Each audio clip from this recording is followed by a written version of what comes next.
Fair starting. Hey, okay, all right. I think it's live. Yeah, I think it is. Can I join? I will just need 20 minutes. 20 minutes?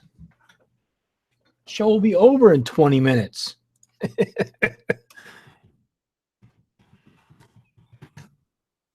What the? Okay, so, well, that's good to know.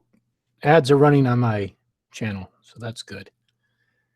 Let me see. Hey, what's up, Carrie? How are you? Hello, Feathered Therian, CC. The usual suspects are here. Sniper Boy is here. How's it going, Sniper Boy? Let me see. So I have Zabora joining me, and Dorian will be joining me in about 20 minutes. Rebel Child. Hello, Rebel Child. Mystic Crone. How's it going? Let me see. So, and what's the chat? Oh, you know, my chat. Hello, Mish. But the chat is what I wanted to talk about is my Patreon page, and I want to get some feedback from you people who watch my videos. What do you think would be some good rewards for the Patreons? Because I'm always having a bad time about it. I think I have like Hangouts. I put people's names in my videos, give them a shout out.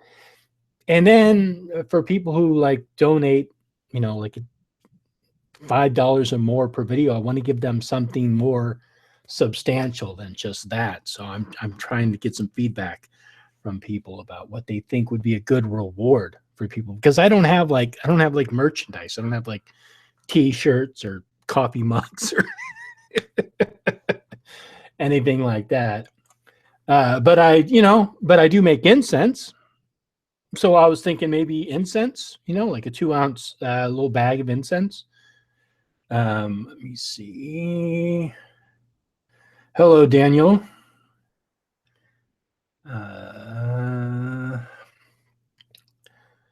So Carrie, that hangout yesterday on Live Life's channel was 5 hours long, and Skullduggery's here too. Oh, he's gonna rag on my ears. Watch. See, my ears are not that big. He's always saying I got big ears. I'm just messing with you, Skull. I don't care. Let me see. Animus channel, how's it going? I know it was a fantastic show. Massive. Yeah, it was a good show. Yeah, that was. I was glad that Devin came on there, and I was hoping Billy Vaughn would go on, because I know him and Live Life have had. Well, they had difference of opinion. I don't know how serious it was. I think it was just difference of opinion. We all have difference of opinions. It's not a big deal.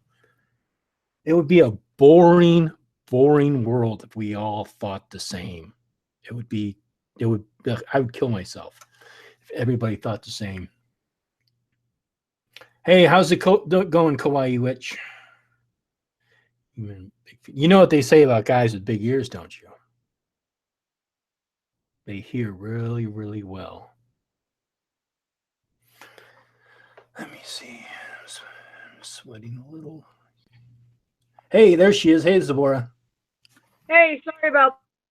Takes me a second to type everything out and hang out. That's all right. Don't worry about it. You dropped your phone in the tub, huh? Yeah, like a retard last night. Came home and I was like, I'm gonna watch Lilokin's new video. Dropped it right by my head. Which one was that? Was that the Flat Earth one? Yeah, that was the one. Okay, yeah. Yeah. Any feedback?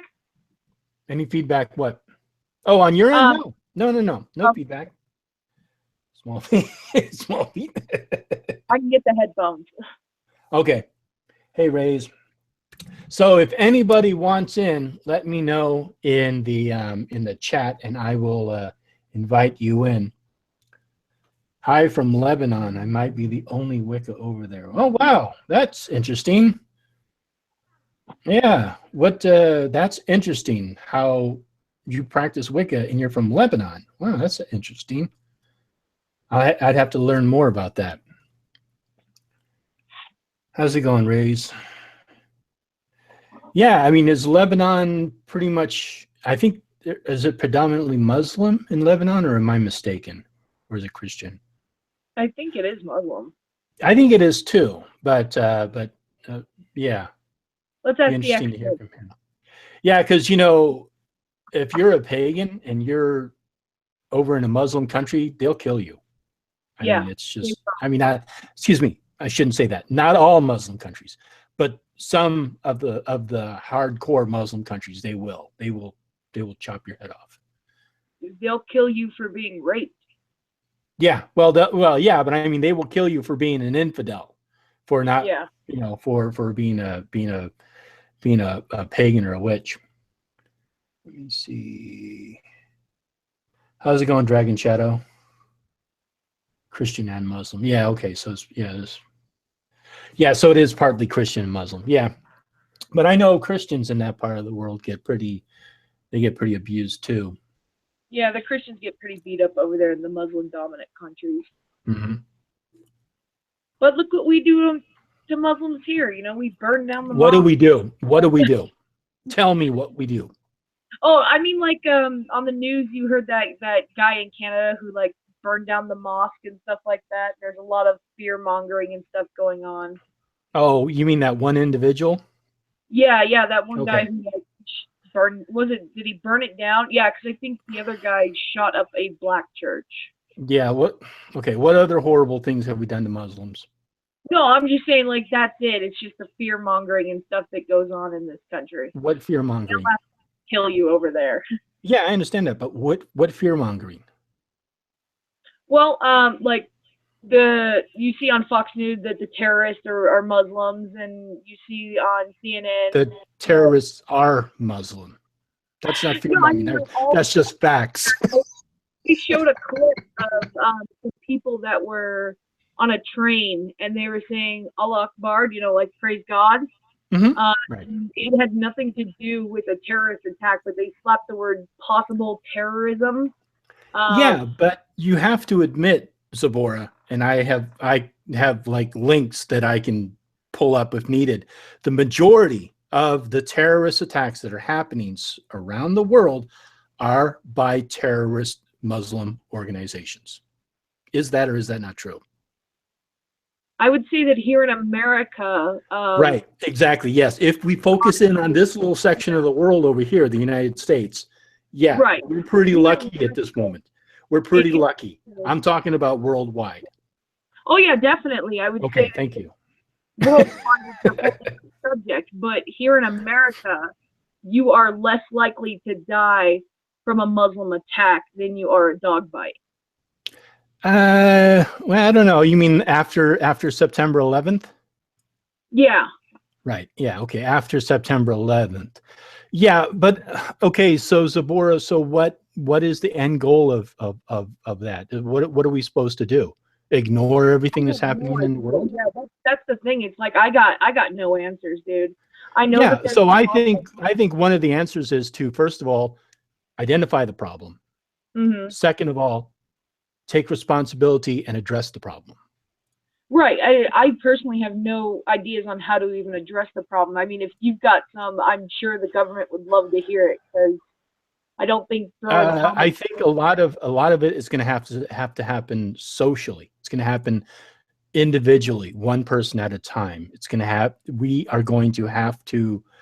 I mean, if witches were going around doing some of the stuff that's been happening in the world, I would no longer associate myself with them.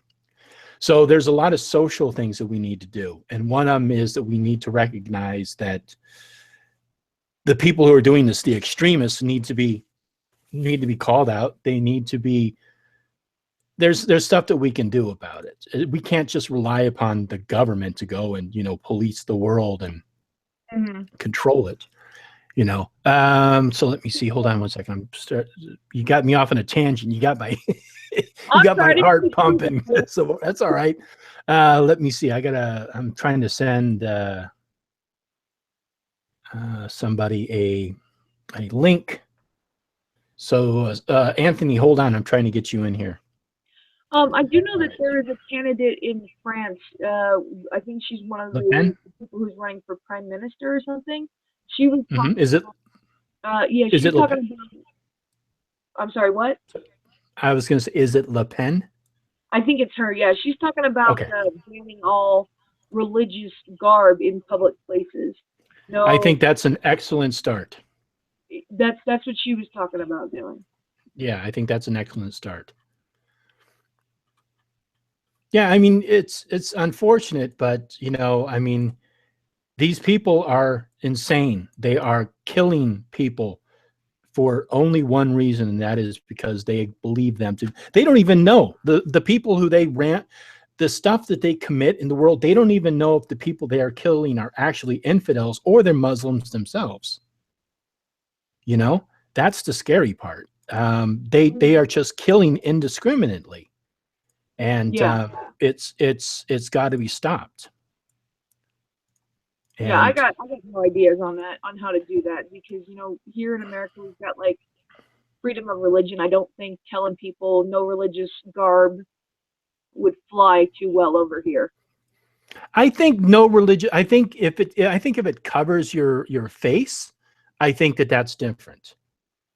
Well, what about what are they called? The yarmulkes, the Jewish hats? Yeah, I mean, I think a hat or a necklace is no big deal. I think I don't know exactly what you're talking about, but extreme situations need extreme solutions. I mean, it's unfortunate to say that, but that's just the way it is. Like if people were going around killing people with athames, like around the world, witches were going around killing people with athames. And so the government said, okay, well, for now on, you can't carry an athame. So it'd be like, well, okay, there's an extreme situation happening. The government's going to extreme lengths to try and control that. I would understand that. I wouldn't agree with it, but I would understand it. So it's a give and it's a take, you know? Yeah, I think at that point though, because going back to the religious garb kind of thing, you wind up targeting an individual group, and that's why a lot of people were against Trump's Muslim ban. Right. Targeting a specific group, and I get why he did it. I understand it. I don't think it's very effective personally. Right. But I have no other ideas, so what the fuck do I know? Yeah, and also that that ban of those specific countries were not majority Muslim. So that was what that was basically there were those countries were actually on a list that Obama security department or whatever it came up with. These were the most highly likely to harbor terrorists, training terrorists to commit terror around the world. So that's what these countries were from. They were from that list. So there's majority Muslim countries that weren't on that list. So people are, the media is not being friendly to this either. So it's screwing it all up. But it was not a Muslim ban. It was a majority. It was a what's the best way to describe it? It was a terrorist country ban. That's what it was. It was a terrorist country ban. It wasn't a Muslim ban. You know, I'm not against Muslims, and everybody I know who's speaking out on this, they're not anti-Muslim. I mean, there's a mosque, 3 or 4 blocks away from me. The person I talk to across the street, they're Muslim, you know. I mean, I'm not against Muslims. I am against extremism. And extremism is what we have to combat. And unfortunately, yes, if you're a Muslim, and I'm sorry, but chances are you're going to lose some of your freedoms because these fucking assholes over here are doing these crimes. And it's sad and it's unfortunate, but it's a sad reality. It's like right after, I don't know how old you were when September 11th happened, but when September 11th happened, like airport screenings just like shot off the roof. Like they were like literally like inspecting your ears when you walked into an airport. I mean, they were just, it was insane, but that's what we had to live with. That's the reality of it. And so America has changed. We have suffered. We have lost liberties. We have lost rights. We have lost all of this stuff. And terrorists are spreading, and people are out defending these actions that we're trying to take to keep ourselves safe. And that's unfortunate. You know, I mean, it's a messed up situation, but it is a reality. It's a reality that we have to live with. I don't know if you've known anybody personally who's been murdered by a terrorist organization. But no. Well, domestic terrorism, but you know, domestic terrorism, really? Yeah, it was a Planned Parenthood bombing. My cousin's best friend she was killed there. So I'm sorry about that. No, I mean, it didn't personally affect me. It affected her, but she happened to have been going in there with a friend of hers that had been raped, and she was getting an abortion, and that's when they were hit. So it was kind of unfortunate that it happened, but you know, you're more likely here in America to die from like a. Did I lose you? Oh. You're talking about stamping out an idea, and that's a religion, and that's what idea? Stamping out what idea? Oh, of religion. Stamping out the idea of Islam. It's a religion. Who's calling for that? Who's calling for us to stamp out Islam? Who's saying that? Oh, no, what I'm talking about is like when you're talking about the Muslim ban and how terrorism and stuff is spreading. You didn't even listen to what I said. I didn't say it was a Muslim ban. I said it was the majority countries where there are terrorists coming from. Those countries were banned. So it wasn't a Muslim ban. It was a terrorist ban. Right. I'm not talking about that. What I was talking about was that's the general term that is being used by the media when this whole thing started happening. And then there was the whole controversy with, you know, Trump only banning countries that won't give them real estate property and shit like that, but whatever. What I was talking about is you're combating religion that uses terrorism in it as to enforce it. So that's very hard to change that kind of culture and that idea. It's like you said, it starts socially, where we have to change social structures in order to change the way we think about religion and shit like that. And it's very hard to do. Yeah, and the thing is that we have to understand that it's not like you know, World War II, we had the Americans, the Canadians, the Italians, the French, the Russians, the Germans, and everybody wore, you know, you could see, okay, that person wears that, they're a German. Okay, we know those are the bad guys. We can kill them. Okay, that guy has a Canadian flag on. Okay, so he's part of the Canadian squad. So he's on the good side, or, you know, he's on our side. So you can easily tell who is on what side. German soldiers wore German patches, so you knew who it was. We don't know who a terrorist is. Right. We don't know. So we have to put up a bomb on their chest, you know. Huh? It could be a 12-year-old with a IED strapped to their chest. You know, you don't know who's gonna be the next person to attack. Right. Yeah. So yeah. So I mean, so yeah. So there are things we have to do to try and protect ourselves. But then you also have the larger problem of how to combat it. And unfortunately, I see, and I'm not really picking on you, Zabora, but I see a lot of people defending Muslims, which is a good thing, but it's also a bad thing, because basically what it does is it empowers them.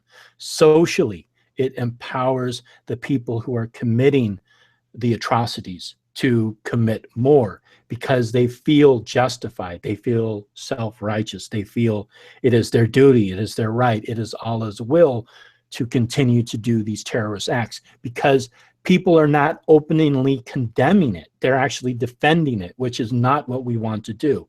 I know for a fact that the Muslims who live around here, probably not terrorists. I know that. But that doesn't mean that I'm not going to condemn murder when it happens. Right. And see, for me, I would not want anybody to go around and scream about how all the witches are gonna curse you and we have to kill them all. So when I see something like that, it's real hard not to say, you know, don't persecute them, because they're the ones that are gonna turn around and shoot you in the middle of the night, you know. So I understand where you're coming from, but it's still real difficult to witness that kind of stuff and not say something. Yeah, but right, and witnessing exactly what? Okay, so there was on the news not that long ago, this guy, he got beaten up because he was mistaken for being Muslim, but he was actually Indian from India. Mm-hmm. You know, and they just attacked him because he was a brown person. And where was this? I think it was Texas or something. I'm not sure. I'd have to look it up. I've had a very long week, so I haven't. That's okay. I mean, I'll take it on face value, because I think I do remember hearing something about that. So yeah, okay, all right. So, and what about that?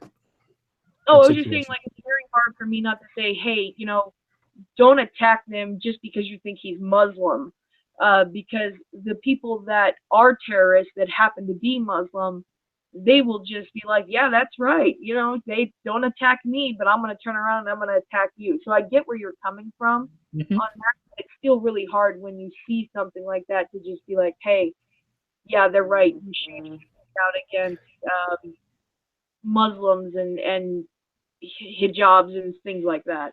Right. Yeah, and I agree with you. I think that I agree with you. I think that situation is messed up. I don't think anyone should be beaten up because of, I don't know the exact situation. I don't think it was the color of the skin, because first of all, Muslims can be anybody. I mean, yeah. it doesn't mean you're not, like, there's not only certain people who are Muslims. Muslims can be anybody. So whatever the situation was, that situation happened, either because he was Indian or because he was, I don't know how they found out he was Muslim, if they like talked to him and then found out he was Muslim. So I don't know the specifics about that. Yeah. But yeah, I will agree with you that there are probably situations where people are going to, first of all, maybe be a little afraid of people who they think are Muslim. And there may also be a little bit of animosity towards them. But then that responsibility for that attack, is the responsibility for that attack on the person who was attacked or on the attacker? The attacker. Thank you. So it is the same thing with what is happening in the world. It's the attackers who are responsible for it, and we need to address that, and we need to call them out. You know? No, I agree. It kind of comes, like I said, it's a really hard thing to do, because do you punish the entire religion for the acts of a few, because the acts of the few are so extreme? Where are you getting the concept that we're blaming all people who are in that religion? No, I'm just saying, like, with the country ban, because terrorists might come through. Yes, that's a very strong possibility. There was a doctor who was coming into the United States to work in Chicago, and she was told that she can get on the plane or they could forcibly evict her, and she wouldn't be able to come back to the United States for 5 years, and a permanent mark on her record or something like that. So it's like, do we punish those kinds of people that are coming in to do good just because of their religion? And because we're trying to weed out the terrorists, you know, we're trying to weed out the bad people. How do we handle this situation and not come off as assholes? And I don't really think that there's an answer for that, at least not one that I can see. Yeah, and so Oops, sorry. I'm still trying to get send people on invites. I keep getting messages. Yeah, no, go for it. Yeah, so Zabora, I agree with you. I think it is unfortunate that we need to take extreme cases to protect ourselves. I agree with you. But again, there are certain rights and there are certain things that we're going to lose. It's just an unfortunate situation, and it's something that we have to, until we get this situation resolved, we're going to have to figure out how to address it. And that's just the way it is, you know? And if it means that like certain people are not going to be able to, you know, cover their face. Hello. Hey, how's it going, Carrie? Good. So, you know, I just heard her mention a word that kind of got my attention. She was mentioning, or hi, what was your name? Zabora? Yeah, hi, Carrie. Zabora. Nice to meet you. No, I just heard you mention punishment. It's not really a punishment. It's a preventative measure to keep U.S. citizens safe. So it's not punishing. It's not punishing anyone per se. It's just making sure that we're safe where we are. It's not a punishment for you, but that doctor who was forcibly ejected from the United States, who just to help people, it's a punishment for her. Are you? Hey, Zabora, are you talking about that guy who was pulled off of the United flight? No. Okay. This was Trump first initiated the country ban. Mm-hmm.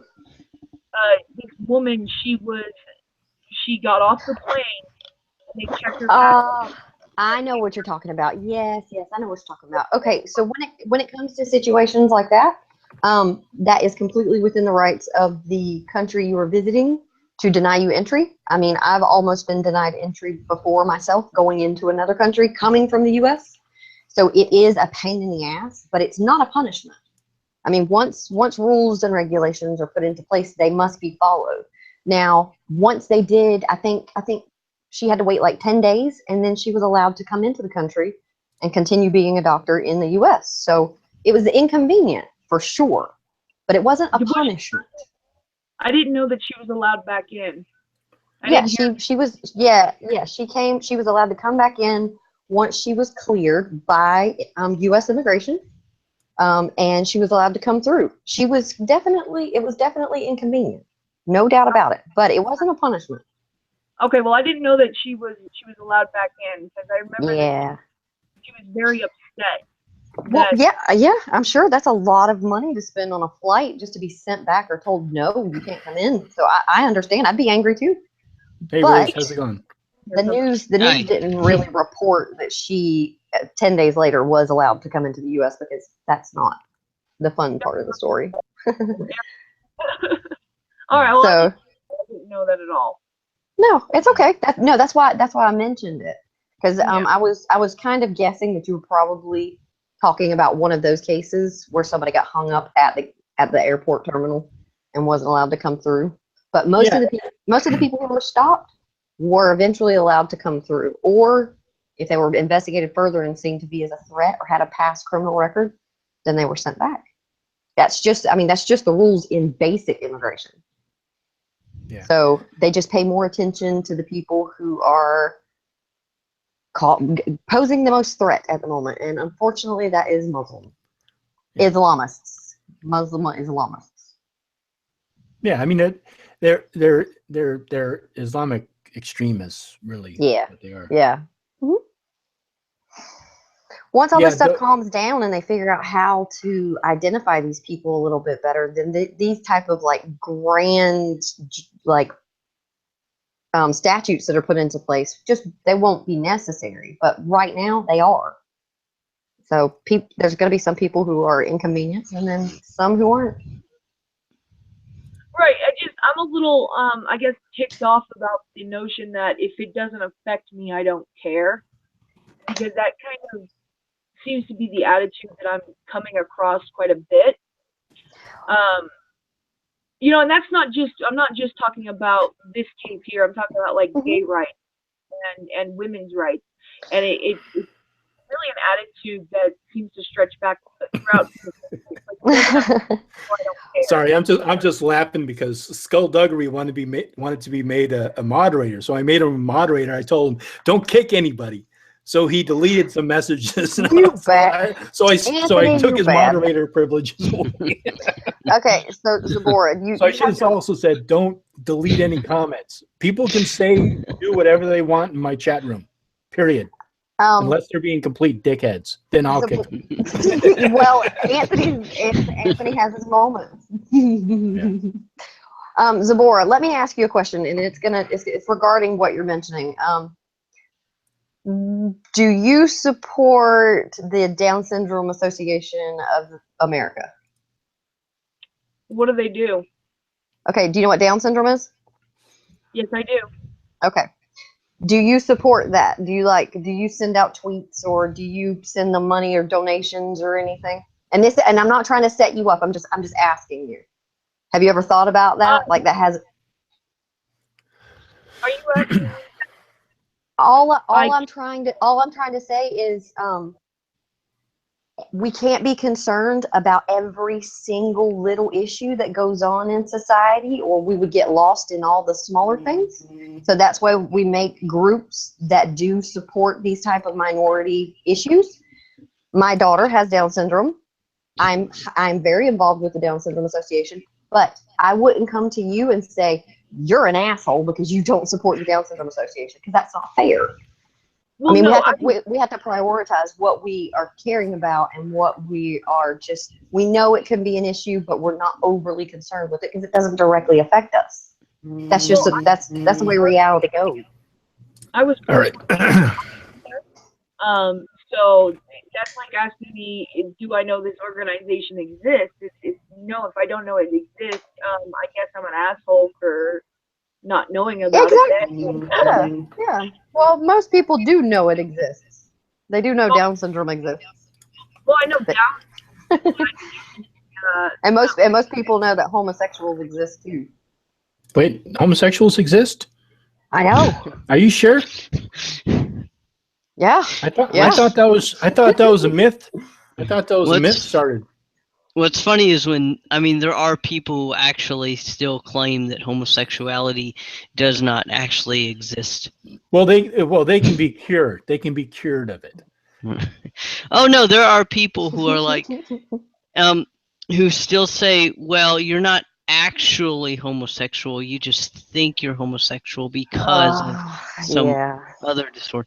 Now, same with transgender. There are more people who say that no, the reason you think you're transgender is because of something else.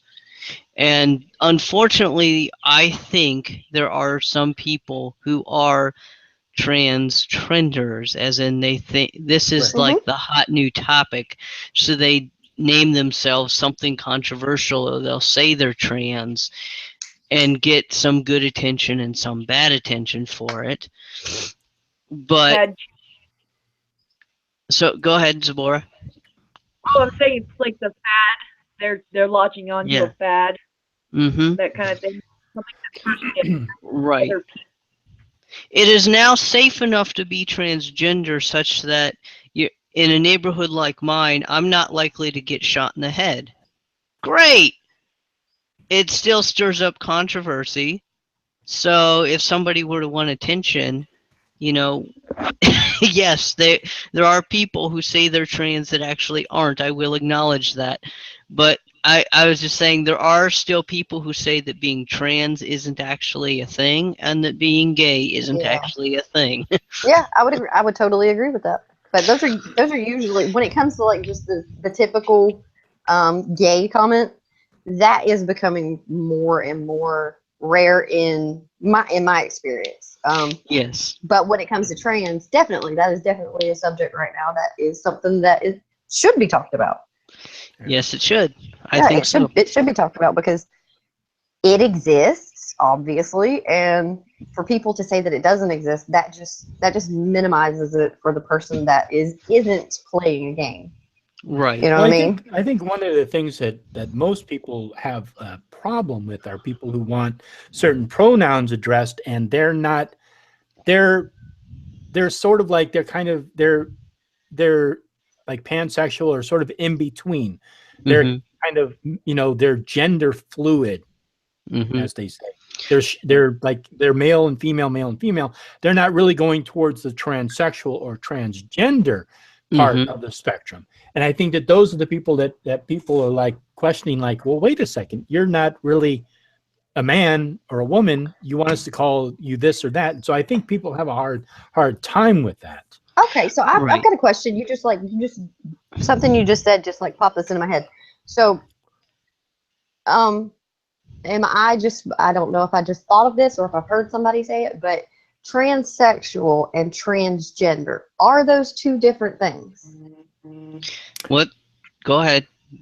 I was just going to say actually, because no, I don't know. I just learned about this. I just learned about this. That is an honest to God question, like, because gender is gender, like your gender is like what you are biologically, and if I'm wrong on this, correct me. But right, because back in is your sexuality, right? Right. Back in my day, a lot of the transsexuals who lived in San Francisco here, they wanted to be called transsexuals. And so that's what they considered themselves. But it was also transgender. But they preferred the term transsexual. Okay, got it. Well, from my generation, and these things get fuzzy because definitions do change. Okay, I am 38, and in my generation, transgender meant, and to my understanding means, your head and your body don't match. How you identify in your body don't match. Are you transgender? And yes, I am. Oh my God! Okay. Well, didn't know that. And so, seriously. Okay, well, good. I guess that means I'm passing. So awesome. But the idea is that you have some sort of intention to transition, or you are in transition, or something like that. It's not just something that, I sometimes feel more masculine and sometimes feel more feminine or something like that. Because a butch female is great, and a butch female. An effeminate male is an effeminate male. Great. An androgynous person is androgynous. It's fine. But transsexual is you are transitioning. You can be pre-op, you can be post-op, you can even be non-op. That's what it's called, trans, right? Yeah. Yeah, because you're going from one sex, right, or one gender to the other. Right. The physical parts are changing. They're going to change, and they're changing. And you can be in different stages of transition, and that's transsexual because that's the body. That's, for all intents and purposes, how you're presenting. Your chromosomes aren't going to change unless there's like some kind of nuclear disaster or something. Okay, so I get what you're saying. Okay. Because all of this, the terms and stuff get so muddied and all of that. And I mean, because I'm going to be completely honest with you, I've never had a conversation with someone who's trans. Like, I never have. Okay, well, great. So I want to pick your brain, and if I go too far, just tell me. Oh, sure. I mean, if you ask something too personal, I'll just say, okay, I'm not talking about that. No, I would absolutely never do that. No. I just curiosity, nothing out of order, I promise. So you, okay. But I wasn't finished with my first answer. Yeah. That's what we say. Now I think, unfortunately, the definitions are in a state of flux again, where you have people who are on this like fourth wave social justice, radical left kind of thing.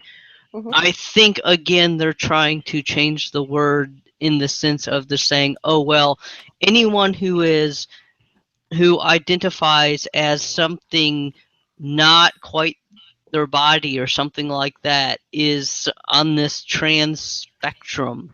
And I don't like that because it just makes things more confusing again. Yeah.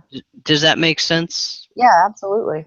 I mean, because this isn't like an easy topic to like approach on its own Right. to begin with. Like it can Yeah, get it's it can not get confusing. So why have all these other people coming in and adding all this other confusing stuff into it? It's just like a Right. pain in the butt.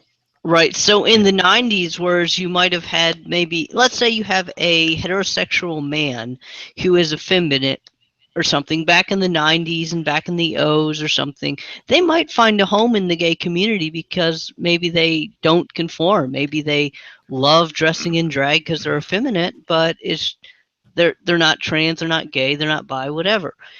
That's great. They're not going to get called, oh, you're on the trans spectrum, but anymore, the definitions, people are trying to change the definition such that this person would be on the trans spectrum. Right. And they would have no intention of changing their body, no discomfort with their body or anything like that. You know, they're just in their head, maybe they're more toward the feminine, and that's okay. And they find their bliss expressing that, and that's okay. Mhm. Yeah, and I mean, you know, with all the stuff that's going on in the world, if I met somebody the other day and they said they wanted to be addressed as Z, Zer, Zem, you know what? It really, I don't care. It's not that big of a deal to me. Whatever people want to be called, if they want to be called an attack helicopter, sure, I'll call them an attack helicopter. You know what I mean? I mean, to me, on the scale of all the stuff that's going on, that's like so low on my This is where I concern. would disagree I really with don't you. care. You This know? is where I would disagree with you. Okay, well that's fine. You can. No, I'm sorry. You can't disagree with me on my channel. What? What? Well, no. Okay. Well, I'm disagreeing with you only because the state that we are living in right now is like mass insanity, and I think people going, "You will address me as Z. You will address me as Zer," is only going to add to that mania. And I'm all about not tolerating nonsense, and that's just nonsense to me. Well, yeah, I mean, if they're jerks about it, yeah, I can agree exactly. with you. But I mean, If I it think was- if a they one-on-one thing, sure. yeah, if they pull you to the One-on-one. side and say, if they hired somebody, a new person at your work today, and I'm just assuming, you know, let's just say that, you know, that you meet somebody like that, and they say, hey, Carrie, you know, I want to be called Zer, Zem, Zem, whatever. I would have no problem with it. Yeah, but yeah, and I agree with you. So, but if somebody's like a jerk about it, you know, then it'd be like, you know, why should I call you by whatever you want to be called? Yeah, I mean, you still have to sort of have basic, you know, you still have to have basic social common respect for decency. people. Yes, common decency is fine. But then if I spent a lot of time with that person, I would try to get to the root of it, of why they like want to like stick out like that, and try to understand that person. But this is like a group, like a massive group of people going, okay, you people will call us this and refer to us as this, and if not, it's going to be a hate crime. So Yeah, but I think that YouTube sort of amplifies that. Yeah, I mean, I live in agree. San Francisco. Yeah, okay, I would agree. I can literally walk down the street and count how many transvestites I come across. I mean, okay, so there's a big, huge gay community here. There's a lot of bisexual, transsexual, polyamorous, blah, blah. I mean, you name it. Most of the people who I interact who want to be called by a specific gender will say so, and they'll be rather polite about it. I've never come across anybody who's like a jerk about it, who's an asshole about it. And I work. Hello, everybody. Hello, how's it going? Hi. Are you Daniel? Yeah, this is Daniel from Lebanon officially. Hey, Daniel. Hi, Nice to Daniel. meet you. Hi. So, How are you doing, guys? Good. Good. Good, How are you? How are you? Pretty well over here. It's almost like 6 o'clock, 6 a.m. About Oh, like wow. over Yeah, here. it's 3:45 See a.m. sun rising over here. Let me show you a little. So Daniel, you're a Wiccan in Lebanon? How is that? I might be the only Wiccan in Lebanon. Okay. Sorry. That's all right. Look, I didn't practice Wicca before because I was raised in a Catholic family, and they were very religious. So I was raised in this family, and we were talking about Lebanese and how many Christians are there over here. There are like 40% of the Lebanese population are Christians. Okay. So 40%. Before the civil, before the Civil War of 1975, they were like 80% Christians in Lebanon. Now, But how then do most of them they left. and how are you? Most of them they left to USA. Okay. Sorry. And how are you treated over there? I mean, do people know who you are and what you are, or do they really care? Or Are you afraid to talk about? No, at all. Because I'm not afraid to get out of the closet. You know, I'm a very clear person, even though I'm in an environment which is being yourself is something like it's not true. You must convince the others and pretend to be someone else. Sorry about my English. I know that my English is a little bit messy, Oh, no, but you sound No. great. I'll try my You best sound to. great. No. You're fine. Don't worry, honey. yeah, we understand you. Okay. My story started with magic since I was little. I was like 3 years old. So I was um, holding my pen and my worksheets and start to draw things like magical creatures and things like that. Otherwise, I wasn't in contact with anything about magic. As I told you before, that all my family is a religious Catholic family. Um, Started to grow up, I started to realize that my talent is also is rising with me. Um, I'm getting attached to all of these things, everything that relates about magic, like wand holding and the ritual, Phoenix, Pegasus, all this stuff. Because I was very young and I was seeking like to be myself. So when I reached like 15 years old, one of my friends preached me that I need to go to the church with him. So I went with him to the church and I studied the Bible like for 3 years. But I was inside of the church. I was like feeling that I'm an intruder or something like this because it's not my the place that's where I belong. So I was trying to raise my own power, but it looks like I've been exposed for the pastor. So he told me that you have power in your prayers when you're praying, but I see that you are holding something behind you. I told him, what can I hold? So he asked to visit our house later. So he visited my room actually, and when he saw my drawings and my arts of painting and something like this, he held a lighter and he just burned all my crafts. So I was like, yeah, he was like building. Sorry, he was like burning all my word because magic was the word what I used to escape for it just to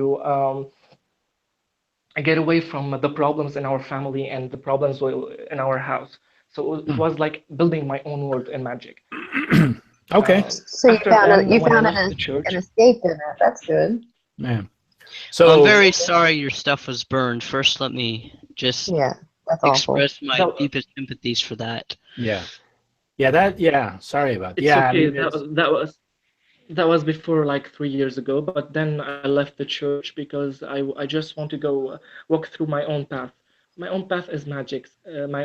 And since I've met the person on a website, it's called vampirefreaks.com, and he's a Wiccan. So I introduced myself to him. Good. And Can we I started can our I ask you conversation. Good. can I ask you a question? Being a person that doesn't know anything about like Wicca, I mean I know just a teensy tiny bit, but like when you say magic, like what does that mean?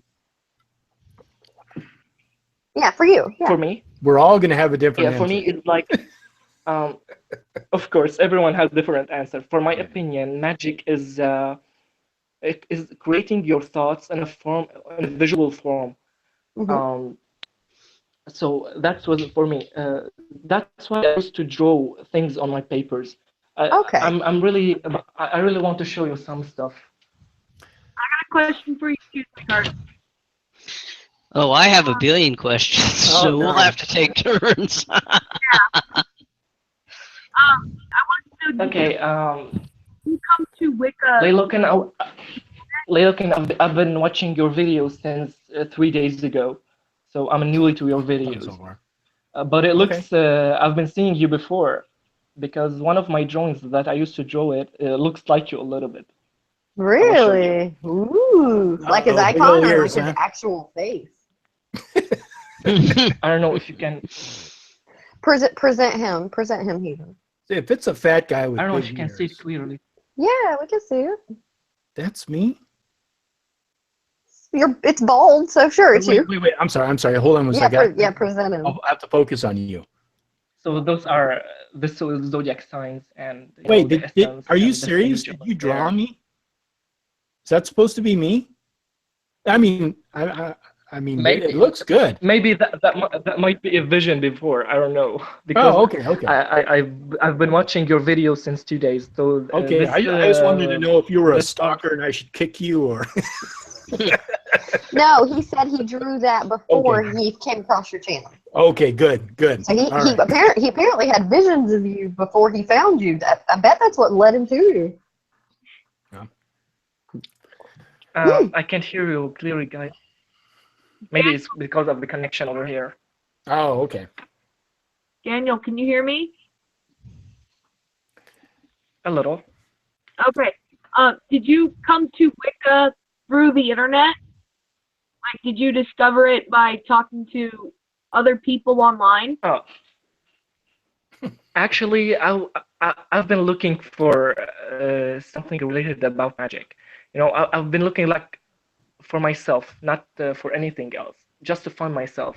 So it was by coincidence asking one of the people that was chatting with him on the website, and I asked him like, "Are you a fan of magic? Do you believe in magic?" And he started his conversation with me.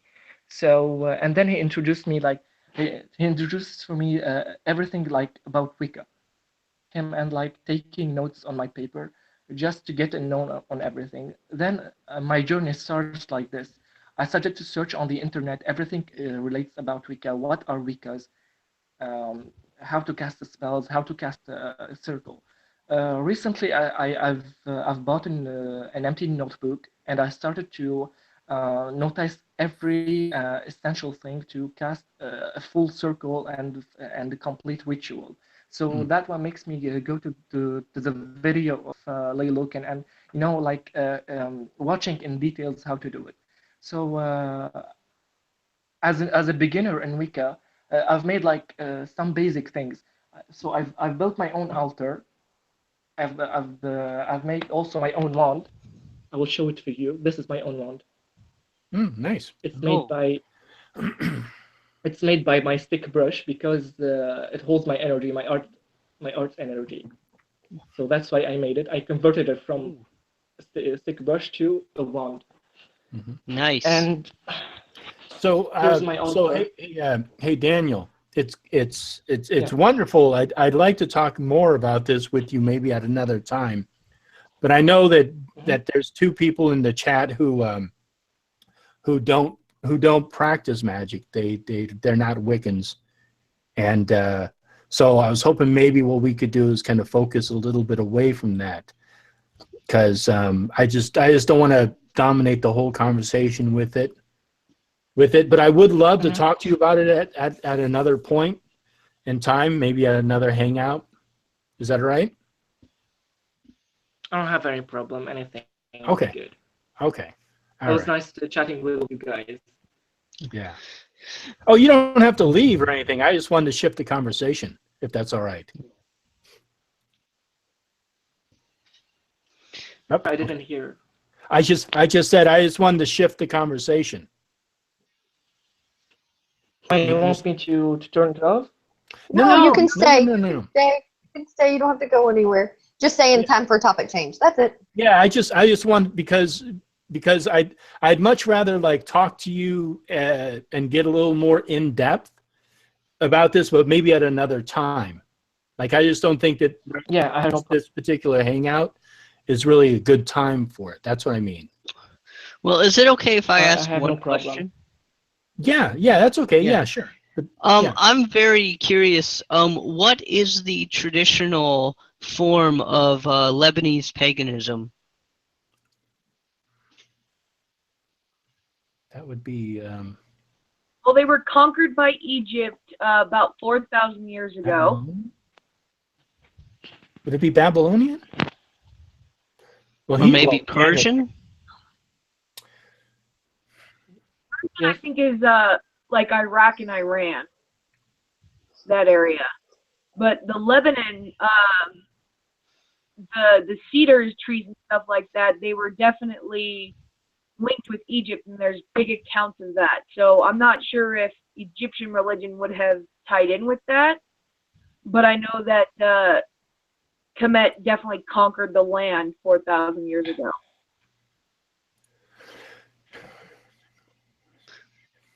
Well, Daniel, do you know? Do you have insight into this? Into it. Sorry, because into it. Into what is the traditional form of paganism in Lebanon? I've been reading about history in Lebanon. The Phoenicians used to worship one of the goddess named Ishtar. Mm-hmm. Oh, which is an old goddess. Okay. Yeah, the ancients, as I know, because suddenly, and also they used to worship a god named Baal. Mm-hmm. I don't know what's his name in English, but that was mentioned in the Old Testament in the Bible, in the story of Elijah. Yeah. A Lebanese queen that she used to worship the Baal, and her husband, which he's supposed to be a Jewish believer, so he made like all the Israelis back then to worship the same goddess. So that's we very have interesting. Ishtar, we have Anis, we have Ishtar also. Ishtar, she's like the goddess of love and the pregnancy, if that's the correct word. So if you can say in Christianity, like right now, there is no happy Passover, there is happy Easter. Mm-hmm. So Easter belongs to Ishtar. Ishtar is the goddess of pregnancy. No, that's why Daniel. you can see. Sorry, Daniel. Yeah, I don't know where you're getting that information from, but Easter doesn't have anything to do with Ishtar. Not Ishtar. It's Ashtar, which is a different goddess. Right. It's the Lebanese actually. Okay. Esther? There is Yeah, I believe, Ishtar, I know, as you said, but yeah, Esther, because it's supposed to be like, that's where estrus comes from, being an estrus, fertility and stuff like that. I could be mistaken, but I believe that's correct. Esther, not the signs of Ishtar. I the think signs of the chicken and the eggs and all those things, those stuff. The yeah, like the modern day Easter celebration that we have, for example, here in America, the name for it, Easter, wasn't it? Here is a little bit different. I did a video on this, but it's not Ishtar. The name for Easter doesn't come. No, it's not Ishtar. I'll try to find her name in English. So yeah, are you talking about Yustra? Yustra? Yeah, that's it. She's a Norse or Germanic deity. Well, yeah, Eostra. she's Anglo-Saxon. I don't think Anglo-Saxon, that the Norse had Eostra, but the Anglo-Saxons certainly did. The Yeah. god El had a wife. And I think her name was Ashtar or something like that. It was like ASH. And that's Baal's brother. El, the war god. But that's in Lebanese, her name is Ashtarut. That's in Lebanese. Yeah. So I don't know if it's the right name. If it's the correct name in English is Ishtar. I'm not sure of it. Yeah. But her real name is Ashtarut. She's the goddess of pregnancy and Yeah, because a lot of the celebrations that we have, especially in America, they're all like a combination, especially Catholic celebrations. They're all like combinations of various different pagan cultures that they crossed over. Like especially like we have Germanic celebrations that got incorporated into it, like Walpurgis Night from May Day and Beltane, and So I mean, it's like when you start like unraveling like some of the more common holidays that we have, you start kind of like it's actually like a piece here and a piece there. It can be very complex, and then sometimes like there's research that somebody's done and they're mistaken about it, and they just kind of like threw in the information and nobody ever questioned it. And So it's fun, like going down those rabbit holes, because you find all kinds of different things. Yeah, as far as I knew, it was Easter was, or Ostar or whatever, was like a mistranslation by a monk named Bode, B-O-D-E, and that was like, I think in the 14th or something like that. That was like the earliest record. You mean Venerable Bede? Was that what his name is? I don't know how to pronounce it. Yeah. Well, there was a Venerable Bede. Yeah, I think that's who you're talking about. And I need to go feed my cat, so I'll be back in a... Yeah, I did a video recently on Easter, and I just, for some reason, I'm just drawing a blank on it. But a lot of like, especially Christians make that mistake. They believe that Easter comes from the tradition in Phoenicia, and it doesn't. It's actually a Germanic. Oh, Anthony left. A Germanic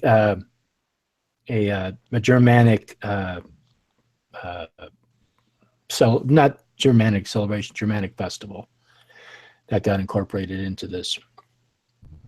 Hey, Anthony, we lost you for a second there. No, I was just wondering if you can hear me. Yeah. Okay? Well, yeah, now we can hear you. If you were talking before, we were. Oh, okay. Something. Yeah, I've had this. I had to like duck out and then come back in. Very strange. That's right. That's right. How's it going, man? This is an interesting hangout. Oh, okay, good. I thought you and Carrie were going to be sitting there Who rolling your let eyes this going, riffraff in here? Who gave him the freaking link? You are fired. How the hell Risky's did in this happen?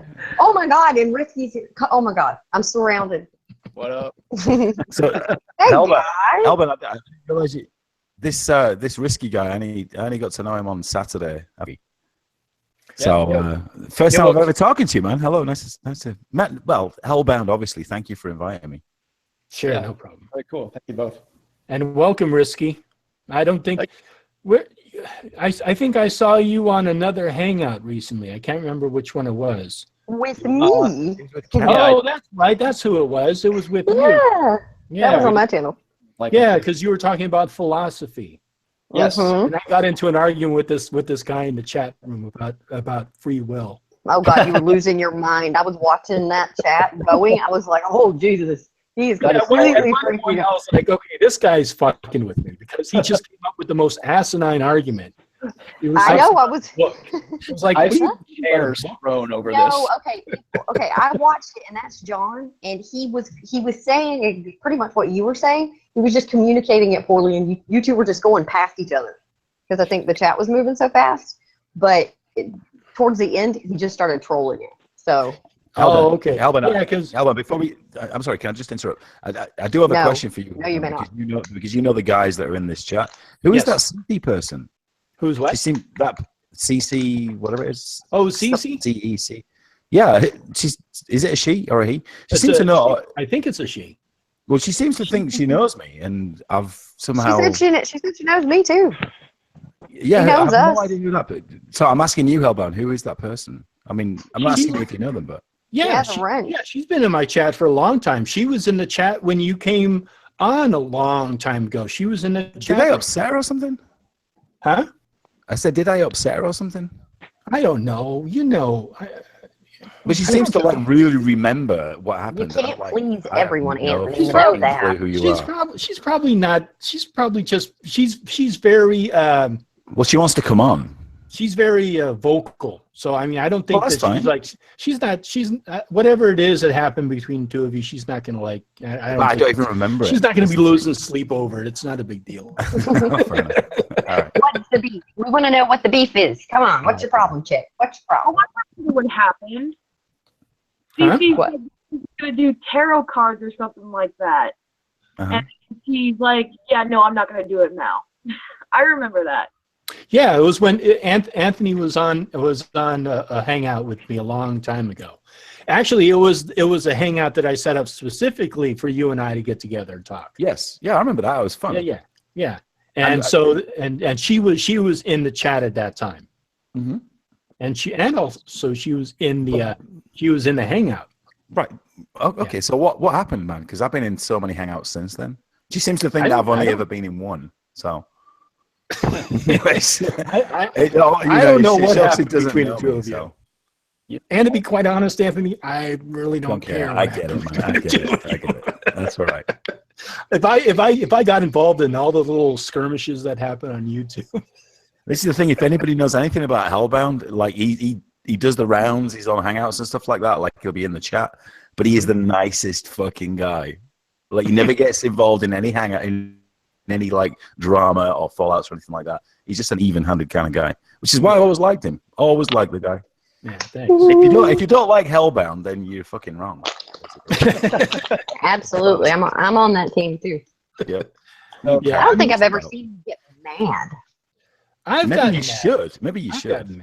I've gotten mad. I mean, I got mad in the last hangout I had a long time ago, and I had this Christian guy come on, and he was like talking this crazy stuff. Oh, that'll trigger anybody. Yeah, and so at some point I was just like, "What the fuck are you talking about, man?" And I just kicked him off. I just kicked him off my chat. I was like, "That's it. I'm sick of you." Like Too 2 hours much crazy. going around Too in much circles. I was crazy. like, "Fuck it, I'm just kicking this guy." Well, I noticed that because Hellbound made me a mod, and I put somebody in timeout. He's like, "Don't start deleting comments and shit." I'm like, "Dude, I just put them in timeout. It deletes the comments. No, I have no choice of like get Wendell Wendell's in the chat." Oh yes, hello, Wendell. I'm sorry, Hellbound, you're being invaded by the people that we know. No, that's all right. That's okay. You're being infested. No, it's all good. It's all good. No, that's all right. I can understand that we were talking about Wiccans. Is that right? Yes. Yeah. Okay. Cool. And Hellbound is a Wiccan, I believe. Yes. Oh, what tradition? I'm a Gardnerian. Oh, If interesting. I know you're very familiar with it, I'm of the California line Gardnerian. Okay, I actually know I don't know what that means, by the way. Can we just explain what that means? Do you grow flowers? It's like saying you're affiliated with a certain branch of lineage. Yeah, but can you like expand on that a little bit, because I don't know what that means. It's just okay. So for people who follow that tradition, if you say you're a Wiccan, that's just kind of like a broad. That's like somebody saying I'm a Christian. Okay, all right. So you know sort of who they are, and then they get a little more specific and they say, well, I'm I'm Orthodox Baptist Christian. I'm just making this up. You're not religious, though, are you? Gotcha. Okay. Not really. I'm not all that religious, but anyhow, so you get more specific. So if I say I'm a Gardnerian Wiccan, then he knows what branch of Wicca, and then if I say if I'm of the California line, then he knows. But I don't know what that means, and maybe the wider chat doesn't actually know what that means. Yeah, it just means that my lineage. Yeah, it's confusing. It doesn't really. Is that like maybe the specific kind that you concentrate on, like a specific subject, or maybe? No, it's primarily. So for people who practice Wicca, there's various different forms of Wicca. There are like eclectic Wiccans who just kind of like they pick up a book at their local bookstore and they get interested in it and they start studying it, and they get into it and then they practice on their own. They have their own little practice and they do it. Then you have people who are in covens, who are in groups that get together and they celebrate the various Sabbats, like let's say Salvian. Is that like the Flying Monkeys or? This is a problem, by the way. Hold on. I'm just curious. So are you in the United States by chance? Yes. I don't know. Yeah, okay, yeah. So, I live in San Francisco, California. I still don't understand what a Wiccan believes. I'm sorry, Risky. I do apologize. Okay. I still don't understand what a Wiccan what their beliefs are. Do they believe in a deity or something like that? Well, speaking of Wiccan, so depends on the tradition. The traditional Wicca, dogma or cosmology, whatever it is. They usually tend to believe in reincarnation. So they have sometimes they have a one-off place, which is like the Summerland, where people go and then they're reborn and they come back.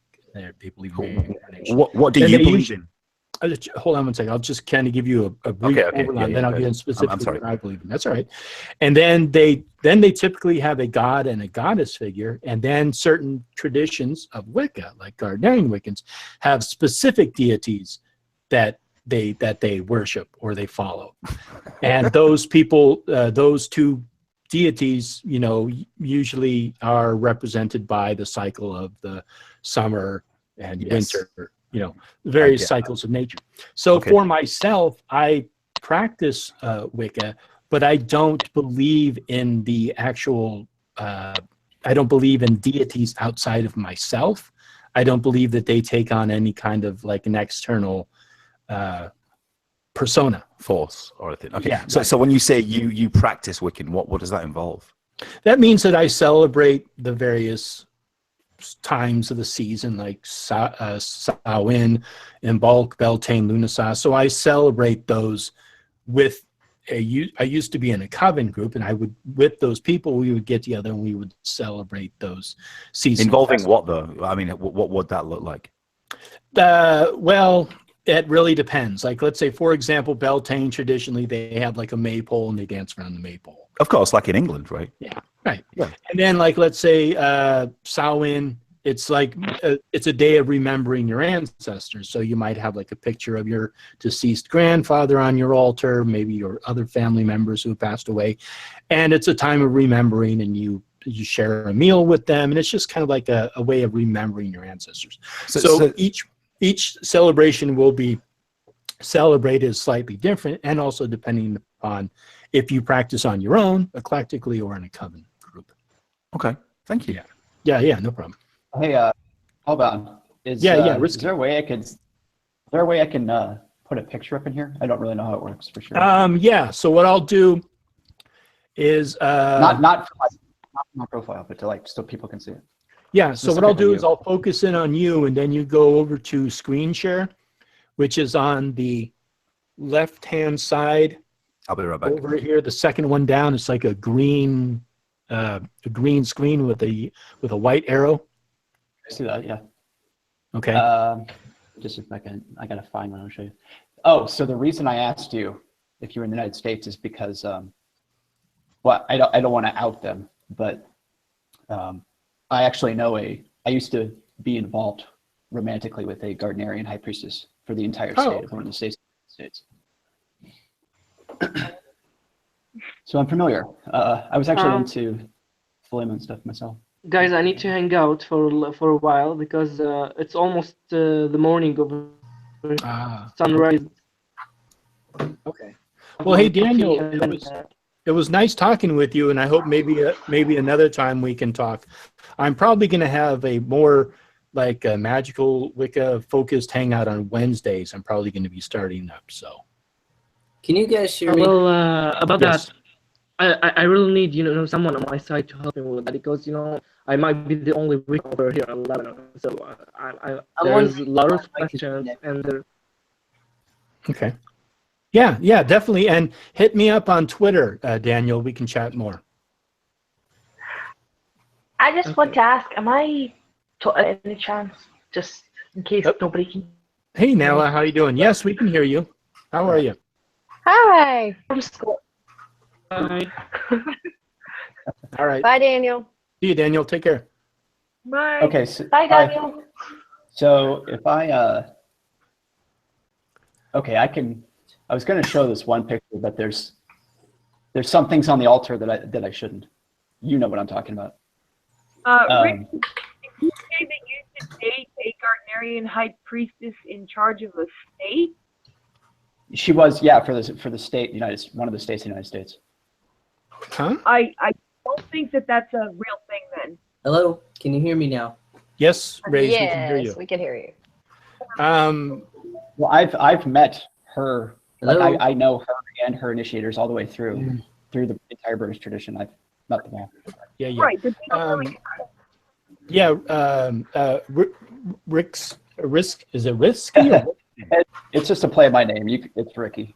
Okay, Ricky. Yeah, I'm just wondering what's the point of showing us this? Oh, I just wanted you to see something. Oh, okay. Because if you want, I'll be happy to look at it offline. Oh, okay. Yeah. Sure. Because I'm what lineage that priestess Can you hear was. me now? Rays, we've been hearing you. We've been hearing you, Rays. She dropped out. I can barely hear about half the Daniel. people. Yeah. So so Ray's is back. So Rixie. Yes. Now my tongue's wrapping around your name. Risky. So Risky. Yes. Yeah. So Risky. What line? Do you know what line she was? All she would tell me is Gardnerian, because the reason I knew that they were willing to meet me is because we had some crossover. I was involved in Thelema, in a Thelemic lodge, actually. Okay. And so we kind of knew each other through that. And so, I got to sit in on some things, other things they wouldn't let me see or tell me. So I know some of it. Now, was she of the Kentucky line or of the New York line? She wouldn't tell me that. Okay, she wouldn't tell you that. Yeah. Okay, I see. Okay, well, that's all right. So, yeah. So I mean, I mean, everybody else in the chat is probably like, "What the fuck are they talking about?" So, Yeah, it kind of seems somewhat secretive. Is there a reason? It for is. that? yeah, exactly. Okay, So why don't you and I talk about this offline? Well, just real, why? just real quick. Ooh, this is getting interesting. Real quick, there's generally two major sort of splits in Wicca. There's the British traditional, which includes, I think, Gardnerians. Was it, who else is in that? Sayax? Alexandrians, Blue Yeah. Star. And then there's everyone else, basically. I mean, the general mentality that I grab out of it is, if you're not Brit trad, you're nothing. Yeah, that's I don't think that's I think that's kind of it's like it's like any other, social groups. Like they get into their little cliques and like, those are the cool kids and everybody else is, but yeah, I mean, I mean, again, I think we should. Well, it's Yeah, I think we should. The reason it's like that is because it's so, like, if you look at British traditional, which is what I meant when I said Brit trad, those are all very heavily lineage based. So they have very particular rights. Sorry, people that are passed down. And so when you have someone who's not British traditional, it's kind of the equivalent of someone just going, I think I'll be a Christian, and they pick up the Bible and just try and read about it and learn on their own. I mean, that's how I look at it. Yeah. And I'm not, I mean, that's not like a slam or anything like that. That's basically what it is. That's how it's coming off as. That's like saying, because you're not Baptist, you're not a real Christian. It seems like stonemasons to me. Or well, I'm not saying this is my opinion. I'm saying this is. You mean like Freemasons? In the community. It really Freemasons. depends. Sorry, yes, Freemasons. Depends on what you consider to be British traditional, because Oh my God! over Everybody here- just let her talk for like 10 minutes. I am dying. I love that accent. Let her talk. By the way, real quick, check out the picture. A link to the picture in the chat there. You'll probably crack up at that if you haven't seen it before. Because over here in Scotland, we don't really have, well, we could have covens, but we usually go by moots over here, or moats as most people call it. And it's a collective, like some moats have druids and Wiccans in it, and different ones. And I watch the Scottish, I'm trying to speak as slow as possible, so I'm sorry if I ramble. But I understand you just fine. You're fine. Yeah. Finally, can you guys hear me? Yes, Rays, we've been hearing you as you've been disconnecting and reconnecting. Yeah. Sorry about that. That's okay. People That's all right. don't associate themselves with British, because English and Scottish, or Celtic, which is Irish, Welsh, and Scottish, and some Germanic, as they consider it, is different from English or Saxon magic, as they call it. So it really depends on what you see as British traditional. Do you mean it's a collective? Because English is not Celtic. I think English is the best, to be fair. Yeah, I'm just kidding. Yeah, to answer your question, that's what Americans, that's what we call it. Yeah, we call it British traditional Wicca. But yeah, like I know people over in England are Gardnerians, and they just call it you know, they call it Wicca. They just call it Wicca. Over here, we call it British traditional Wicca because we're American. Heathen, can I just say one thing, right? Yes. You're talking about Gardnerians and things like that. Brazilian nuts. I'm sorry, good. Nuts do.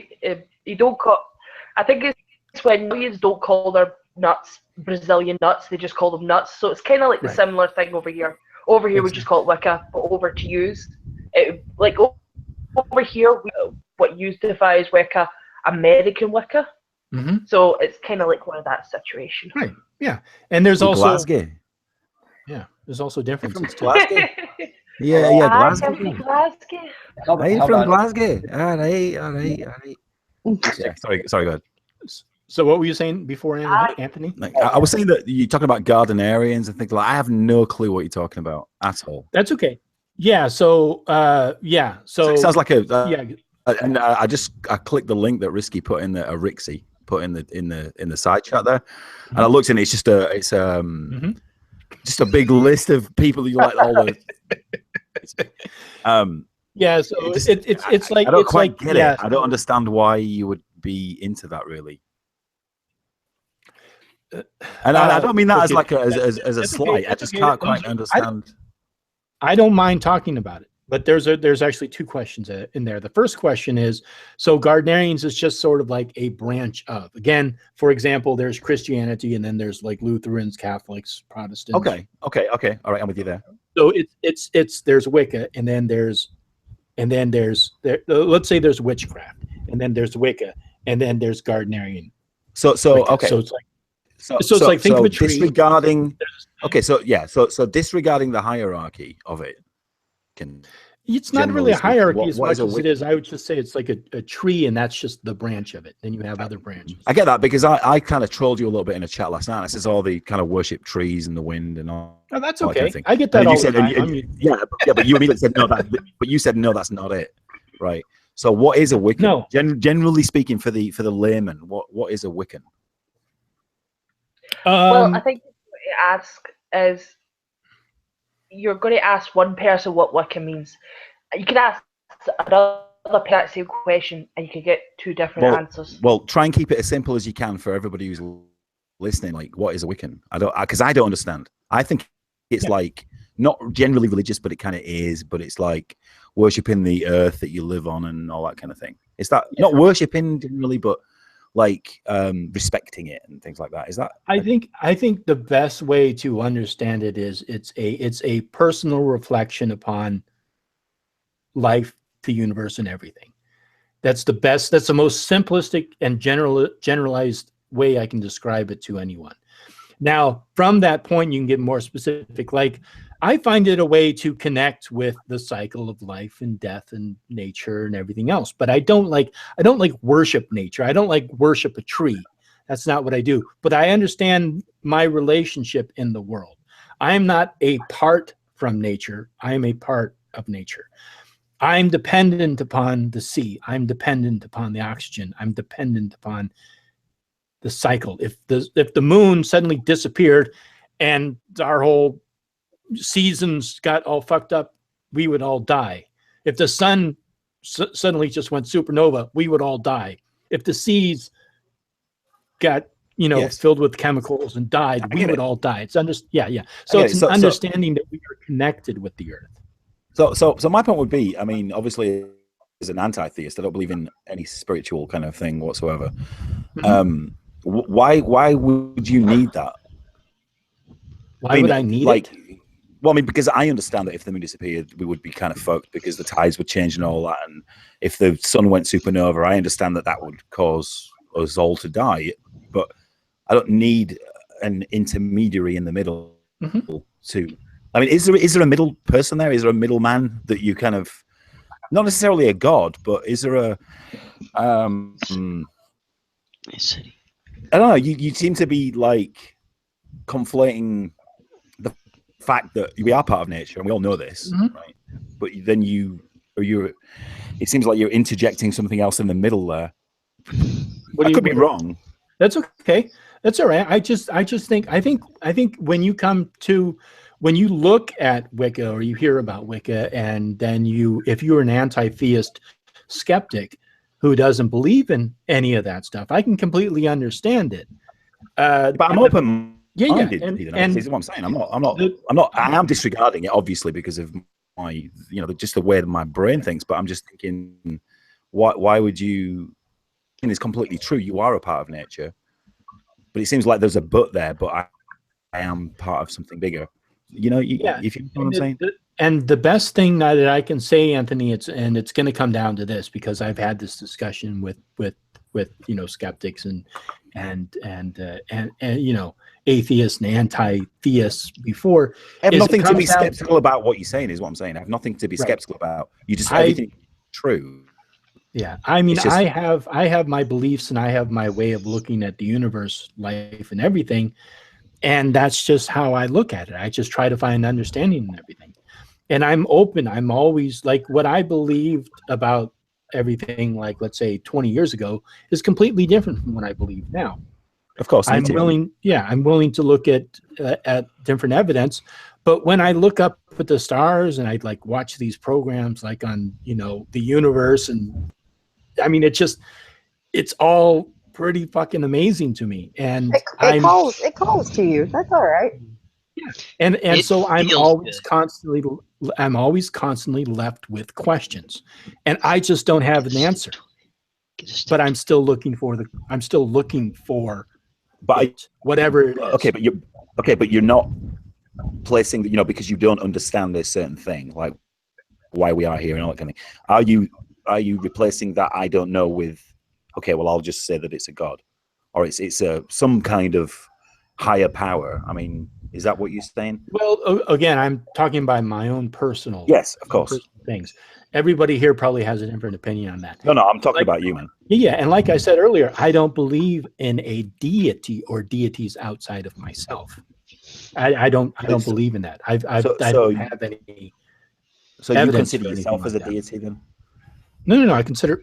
To a certain extent, because we are the most intelligent beings on Earth that I know of so far. We have dominion and control over other plants and animals, but I don't think like I have like magical powers, like I can manipulate reality. Right. Well, not manipulate reality in the sense of like being able to like resurrect people or give life exactly. or take something. No, I didn't. I didn't. But I do.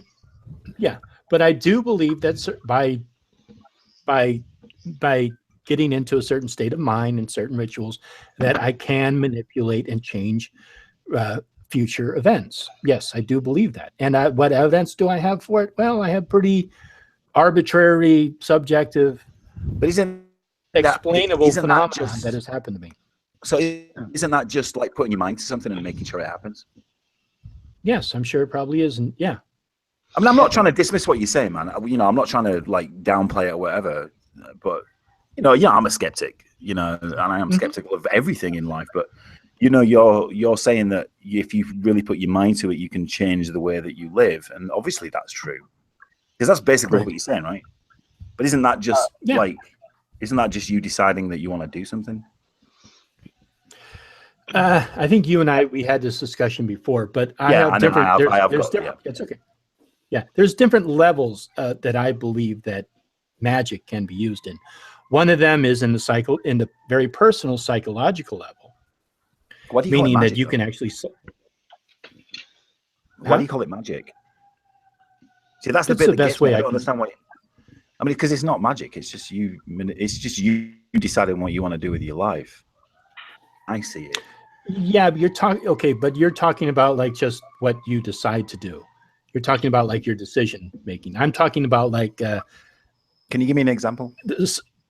I think I gave you an example before. Like, okay, if you've ever seen like a runner or an athlete right before a race, they're focusing on the race. They're not focusing on where other people are in the race. They are focused on winning. That's all they're focused on. And they actually get themselves psyched up in that moment to win that race. That's what they do. They get psyched up in that moment to succeed in whatever it is that they have to do.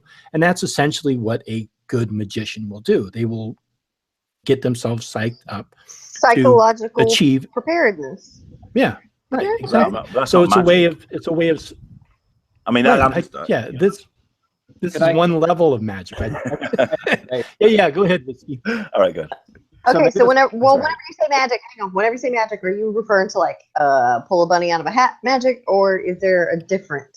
See the chat. No, everything, No, he's not. everything He's that definitely- happens. He's definitely not referring Yeah. to a bunny in a hat. He's not Okay, referring just to No, wanted no, to no. clarify.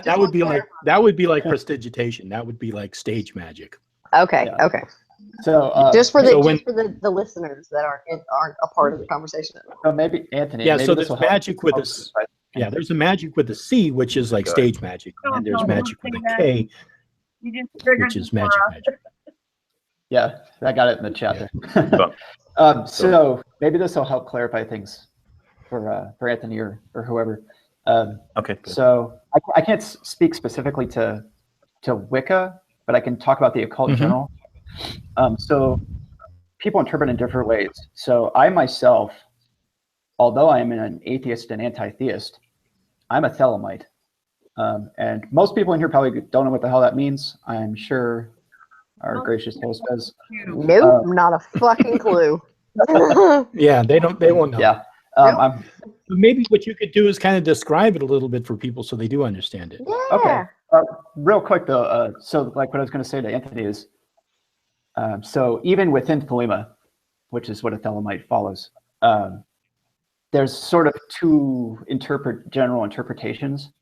It's way more diverse in Wicca, but some people take it literally in a very like deistic or theistic way, and other people, and this is the vast majority of people that follow Thelema, just use it as sort of psychodrama, a sort of way to like get in a certain mindset, or it's kind of like the same way you would have like it's like having a play. So it's like if you that's what the rituals are for. It kind of puts you in a certain mindset to get certain things done. Yeah, I could get that, but we experience those things in real time, like regularly every day. It's Right. like when I'm at work So- and the job I do, I have to Right. put myself in a certain mindset. Is that like? It's right. It's way different than that though, because Is when you participate in a ritual, I can tell you from personal experience, it is way more intense. Okay, so that strikes me immediately that you must have been religious at some point. No, never. I've been an atheist my entire life. I think it gets difficult when you start talking about religion with especially different forms of the occult, because those things are pretty different.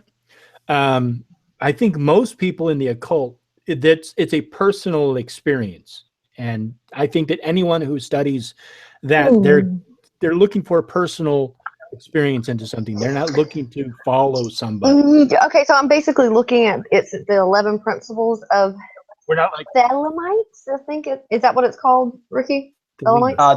The followers are called Thelemites. The actual philosophy / religion that's arguable is called Thelema. Okay, yeah, all right. So basically, I mean, just it's like 11 principles.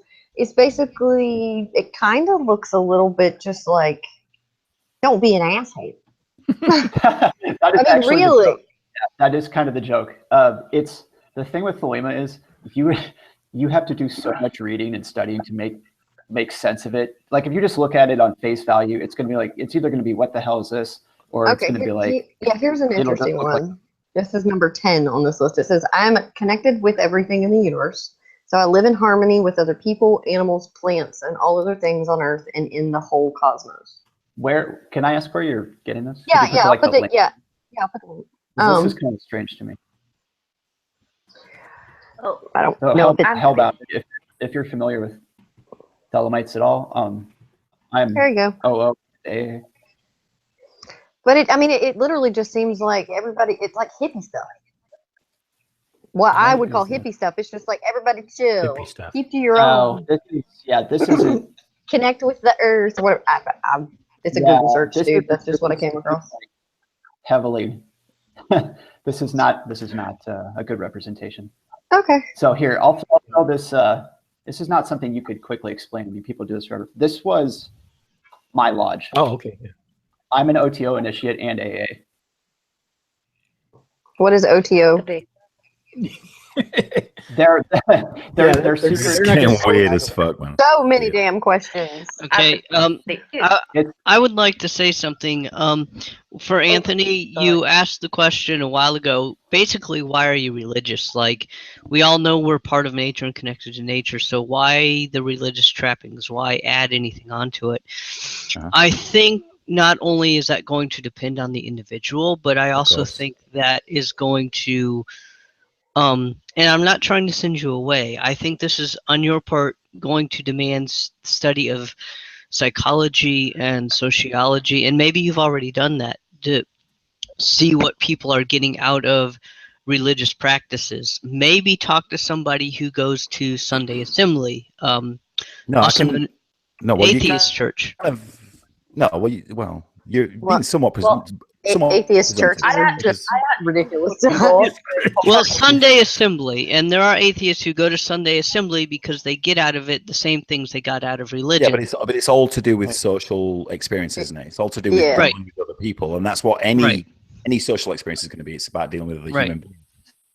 Right. I don't need the interjection of a mythical sky being to help that. In fact, it will hinder me. Okay. If that's the case. Okay. Well, actually, but what I'm saying is, it gets in, get into psychological studies of why human beings worldwide tend to be religious. No, I already understand that, man. I mean, I'm sorry, I really don't mean to cut you off, but I am. Yeah, when it comes to being an anti-theist, I mean, we do look into these type of things, like what is the psychological benefits when it comes to believing in any sort of a religion or cultish type thing, because we want to know why there are people Carrie, that react to it. Carrie, you are kind of when we don't. A little bit when you say cultish and all that kind of, because you're just going to turn people off when you say. I know we're going to turn people off, but it's time for people this is not goddamn sensitive. I mean, I'm not sensitive. I expect other people not to be sensitive, especially in conversations like this. Can we get back to like Thelema or something? Hold on.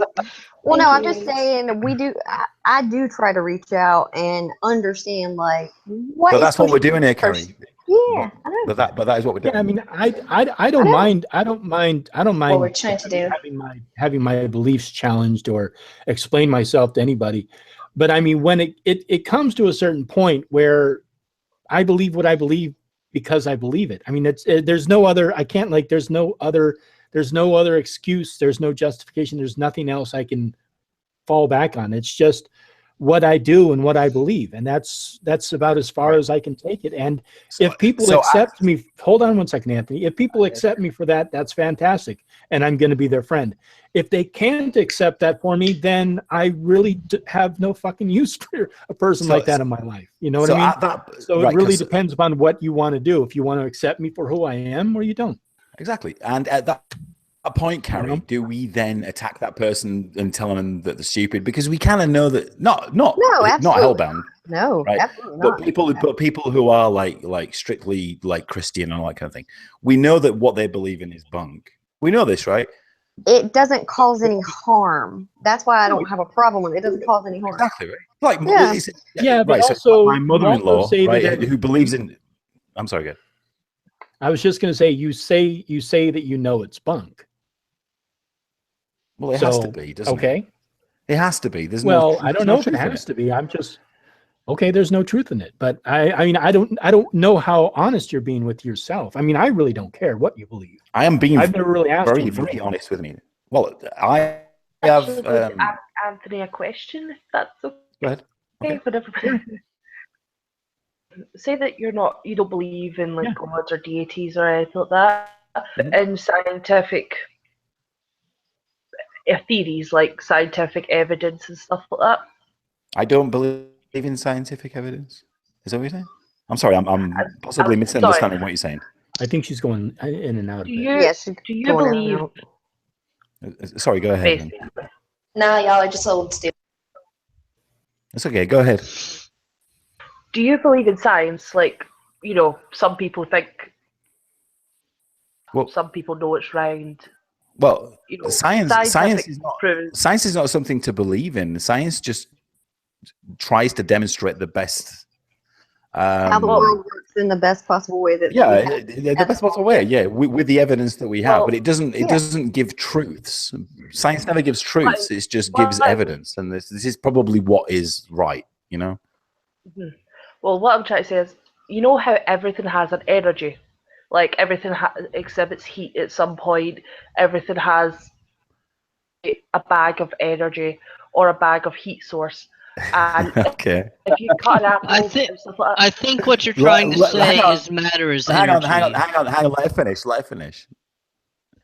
Well, the way I see Wicca, or see any, is there's an energy, and everything has an energy, and it's really about balancing energy. And you can put an infrared camera onto anything, and you can see cold energy, hot energy, and it's really about balancing energies. Right, so basically, we're talking about the movie Pandora. Pandora. Basically. Well, you could look at it that, but I'm just saying, if you take the whole deity, or if you don't believe in a deity or that, believe in life after death or whatever, the here and now, everything does coexist with each other, and it's yes, it does. I mean, that is absolutely true. Yes, it does. Everything does coexist. You know, you've got ecosystems and everything else. That's absolutely right. Wicca gives me kind of a balance. It gives me a little guideline on how to my energies or my heat sources with others without disrupting my life or people's around me. Well, that's fine. I mean, absolutely, and you will cause no harm in believing that, and I have no problem with that. I don't agree with you in the respect of there's some overseeing control over it, but you know, if you so you are right in saying that you are part of a massive ecosystem. There is no doubt about that. Yeah. So what do I would say the same thing. I just wouldn't take it quite as far. Me neither, honey. Yeah. I mean that's the only difference is really between us. I mean, like I've heard a few people talk about doing when you're sitting there in not a trance, meditating. Jesus, when you're meditating, like I've heard people say that there's benefits from that because you could clear your mind and it's like a stress reliever and stuff like that. Yes. I've never done it, so I can't relate to it, but I've done yoga and I know that is really relaxing and stuff like that. So it's probably sort of similar. But at the same time, I don't think just because someone can achieve a meditative state that puts them in some sort of other dimension or it may open their mind to thinking of other things. Nice as that thought is, though, because it is a nice thought to have. And it is a nice thought to have that this earth that we live on, there is something else, there's another dimension or whatever. That is a nice thought to have. It's a very, escapist sort of point of view. And I have no problem with that, right? As long as it doesn't control your life. Yeah. And there have been a lot, okay, hold on one second, Risky. There have been actually a lot of studies done on people who deal with like going through traumatic experiences, and those people who have religion and those people who don't have religion. And a long time ago, I had a discussion just like this with another person who was very atheistic and completely opposed to my beliefs, and we had arguments back and forth. And I did a whole video explaining how religion actually does help people. And yes, so I encourage you to go and watch that video, because there have been psychological studies done for people who depend upon prayer for things that happen, like dealing with cancer or whatever. Self-done product placement. You know those people are only thinking like that because they have some problem in their life and are looking for an answer. And if they get it with it's almost like a self-fulfilling prophecy in a way. That would be speaking on something that I have no knowledge of. The only thing I'm talking about is the study itself. You're talking about facts, and you're talking about things that are scientific. These are facts. These are scientific studies that have been done. I'm not even talking about facts. I'm really not talking about. I'm just talking about things that make people feel good, right? Yeah, that's what it is for me. If it makes you feel good, like drugs or anything else, you're gonna do. That's like these asshole MGTOWs that go, just completely off kilter if they fall in love because they lose their minds because they get that endorphin rush and they're like, I can't just control my brain. Exactly. We veer off into MGTOW. Oh my God, Carrie, we will never get anything accomplished if we veer off into MGTOW. But Carrie, I'm trying to Carrie, change this. I'm trying to change the subject so we don't freaking make any enemies because I really like some of these people. Is the human condition. So I think hold on. I know. Time out. I think this is what I'm going to do, and this is actually what I've done in my other Hangouts, and I think that because we have so many people in here, we all have various opinions. What I'm going to do is we're going to have a topic, and then I'm going to go down the line, and we're all going to address that topic, and then come back to it. All right? That's how I've done it before. So what I'm going to do is I'm going to start off. Ritsky, did you have something you wanted to say? Yeah, just a few quick things. So no, it'll have to be just one. Oh, just one. Okay, sure. So the vast majority of people that I know, including myself, why we were involved in the occult, overwhelmingly were atheists. It's strictly for the emotional and psychological benefits. That's it. We don't take it literally. Okay. So Zabora, did you have any comments on what he said? Yeah. Actually, I kind of had a question for Anthony. Okay. So if you have a question for Anthony, we'll have to hold on that. Okay? Well, it was a comment about like where he was saying like his problem with religion. So it was my thing was like, well, if it's not hurting anybody, and drugs is kind of a poor equivalent because drugs can harm you. But if it's not hurting anybody, what's the problem with it? I mean, if it's all psychosomatic. Right. So that's a question. So hold on. Sorry, Anthony. We'll put a pin on that for a second, Sabora. I'm going to go down the line. We're going to address this, and then we can come back around to that question. I'll get a piece of paper and take notes. I'm not kidding. I'm not being a smart ass, I swear. That's okay. Cece, did you want to comment on this? Wait. What are we commenting on? I'm lost. Okay. Oh, this is Cece. Hello, Cece. Right. Okay, what did we do to you? Why are you angry with us? Yes, I want to know why you're so pissed off with me. Wait. Hold on. Yes, I'm going to pin that one as well. Yeah, pin that question. We'll pin it. Yeah, hold on a second. Okay, so Cece, do you want to comment about anything about atheism in the occult, or your opinion about that? Hey, if you're not messing with anyone, I don't care. Live your life, bro. Live your life. Live long and prosper. That's a weak comment, honey. Come on. All right. Weak, just like your man boobs. Hey. All right. Shots fired. Nice. At home alert. Raise. I love the internet. Good. Heathen gone. Raise. Comment on anything. Well, it's all well and good to argue and stuff, but I gotta say, it's more important, in my opinion, for people who are inclined to live and let live to argue with those who are not inclined to live and let live. Having said that, Kari and Anthony, hey, you're very welcome here, so don't think I'm trying to, you shouldn't argue and go away. I just think we're going to have we're going to have these arguments, it's all well and good, but it's not an argument, man. It's a conversation. Don't treat it like, oh, we're doing something really important. No, we're having fun. Yeah. That's fine. All right. I'm all for that. Okay, so I'm going to go down my line, so it's not going to line up with probably what people are seeing on YouTube. So next in line is Nala. Did you want to say anything on this topic, Nala? Sven, really think that I think what's the problem with nowadays religion is needs to have a set of rules and guidelines, and they kind of go a bit sheepish. What I find with Wicca, or just witchcraft in general, is I don't have to be sheepish. I can be a wolf. As a matter of fact, I can just go off and do my own thing, or I can go with a bunch of people, do what we love, really, and just generally really have fun. I think if it hurt you, then it's something sorted. But other than that, I think everybody should be able to regardless of what their beliefs are, as long as they're not hurting each other. Okay. All right. Carrie?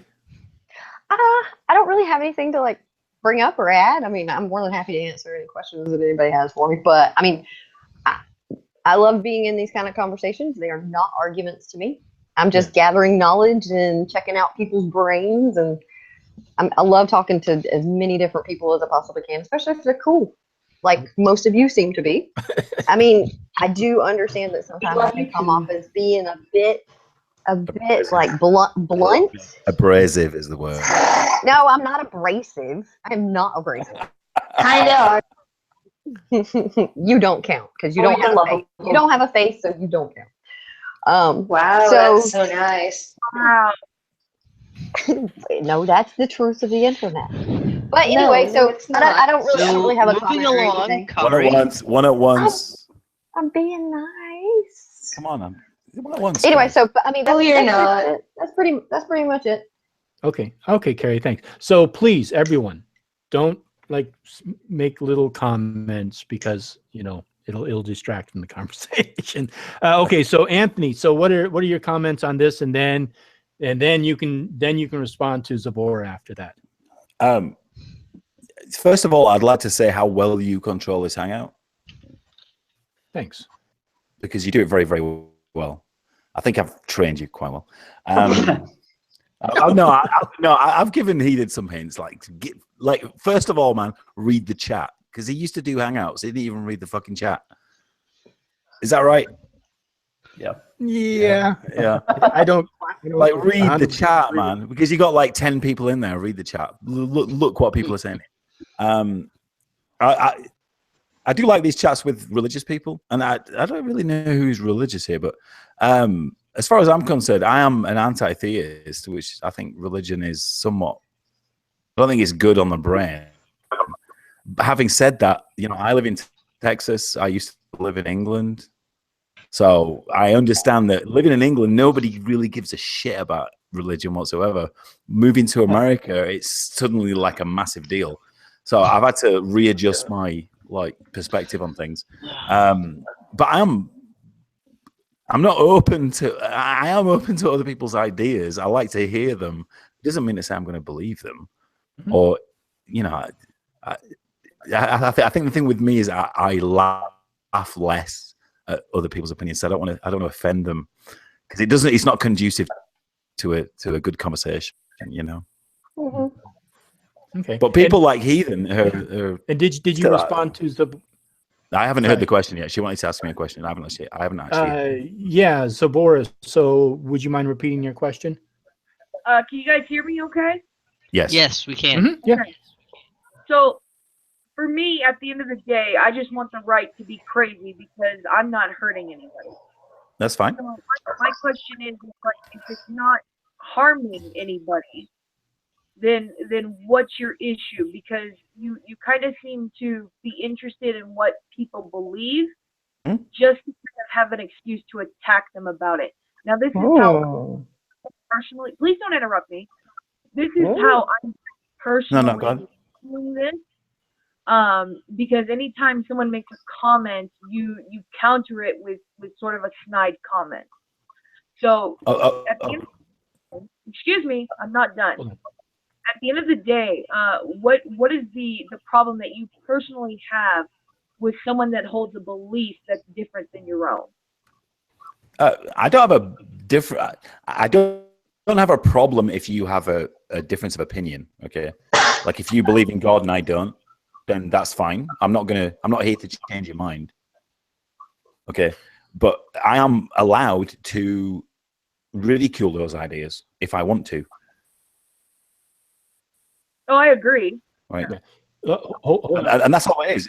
But having said that, me ridiculing your ideas isn't necessarily the best course of action if I want to have a productive conversation.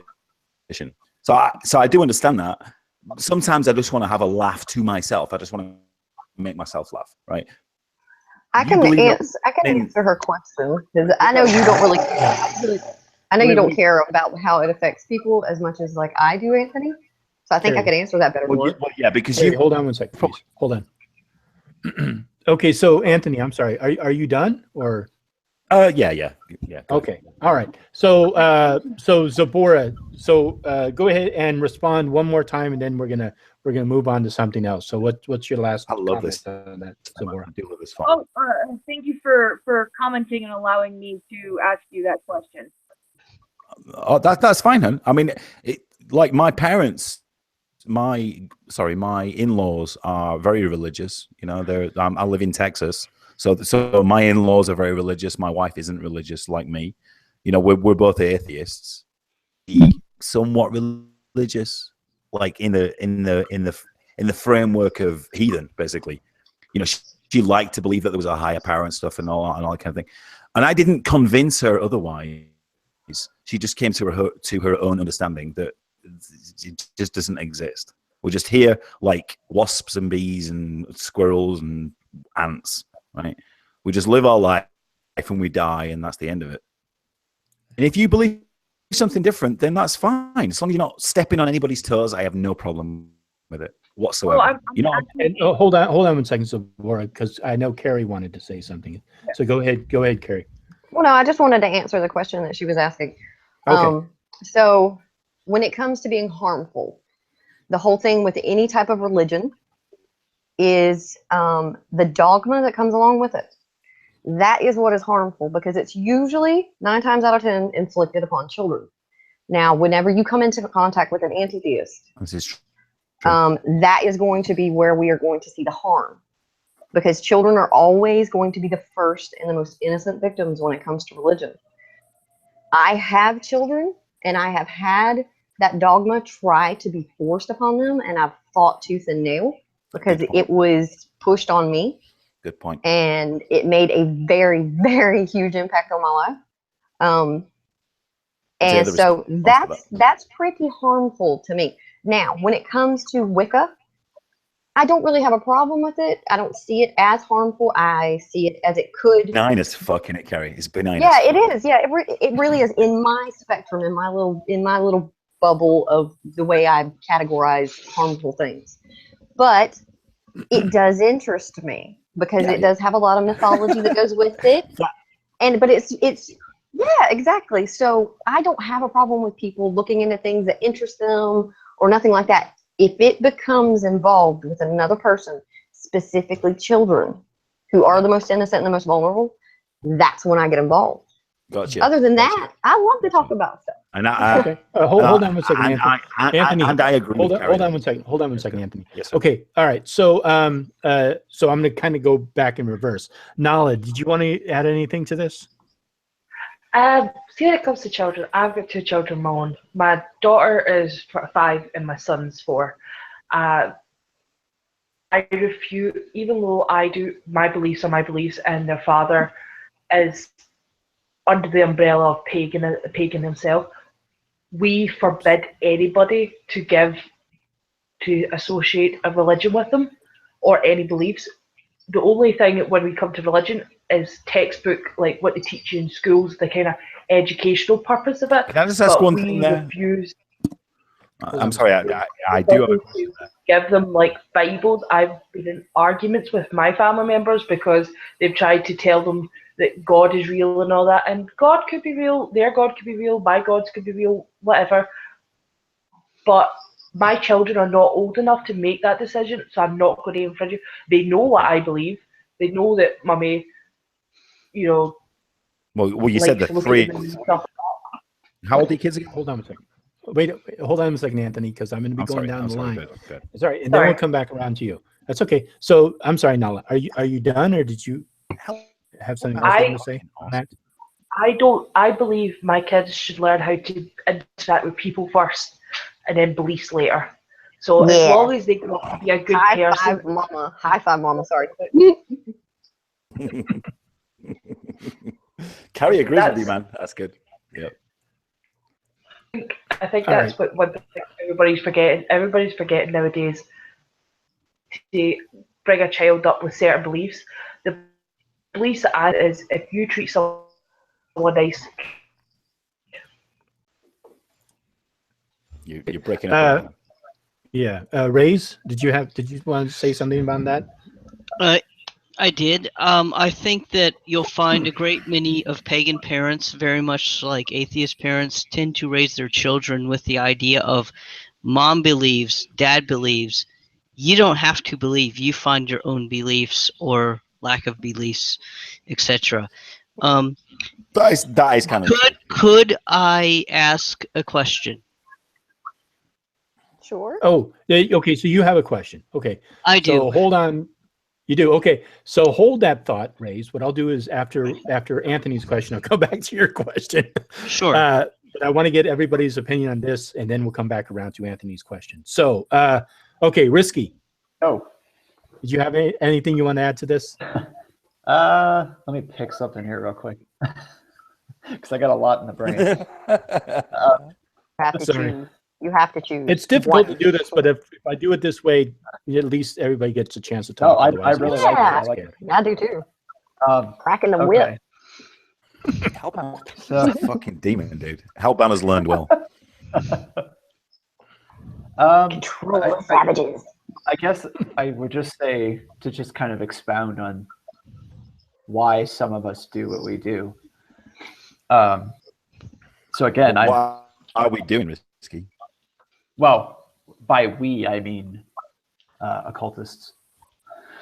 Okay. So, let's see. I'm trying not to be redundant here, but you've already got that. So for me and the overwhelming majority of Thelemites, it's not very common in Wicca. Thelemites. But sorry. The fuck is a Thelemite? It sounds like an alien. I'm sorry. Jesus Christ. Sorry. I'm thinking, you know, because he has his icon as a white hand. I'm thinking white face. I'm thinking, you know, like a skull face. Hold on 1 second, Anthony. Hold on. Okay. Sorry. Risky. So I'm a rarity in the sense that I've always been an atheist. I'm an anti-theist, and I'm into the occult. So that doesn't add up. There's with the occult, and especially with Thelema, there's elements of other religions.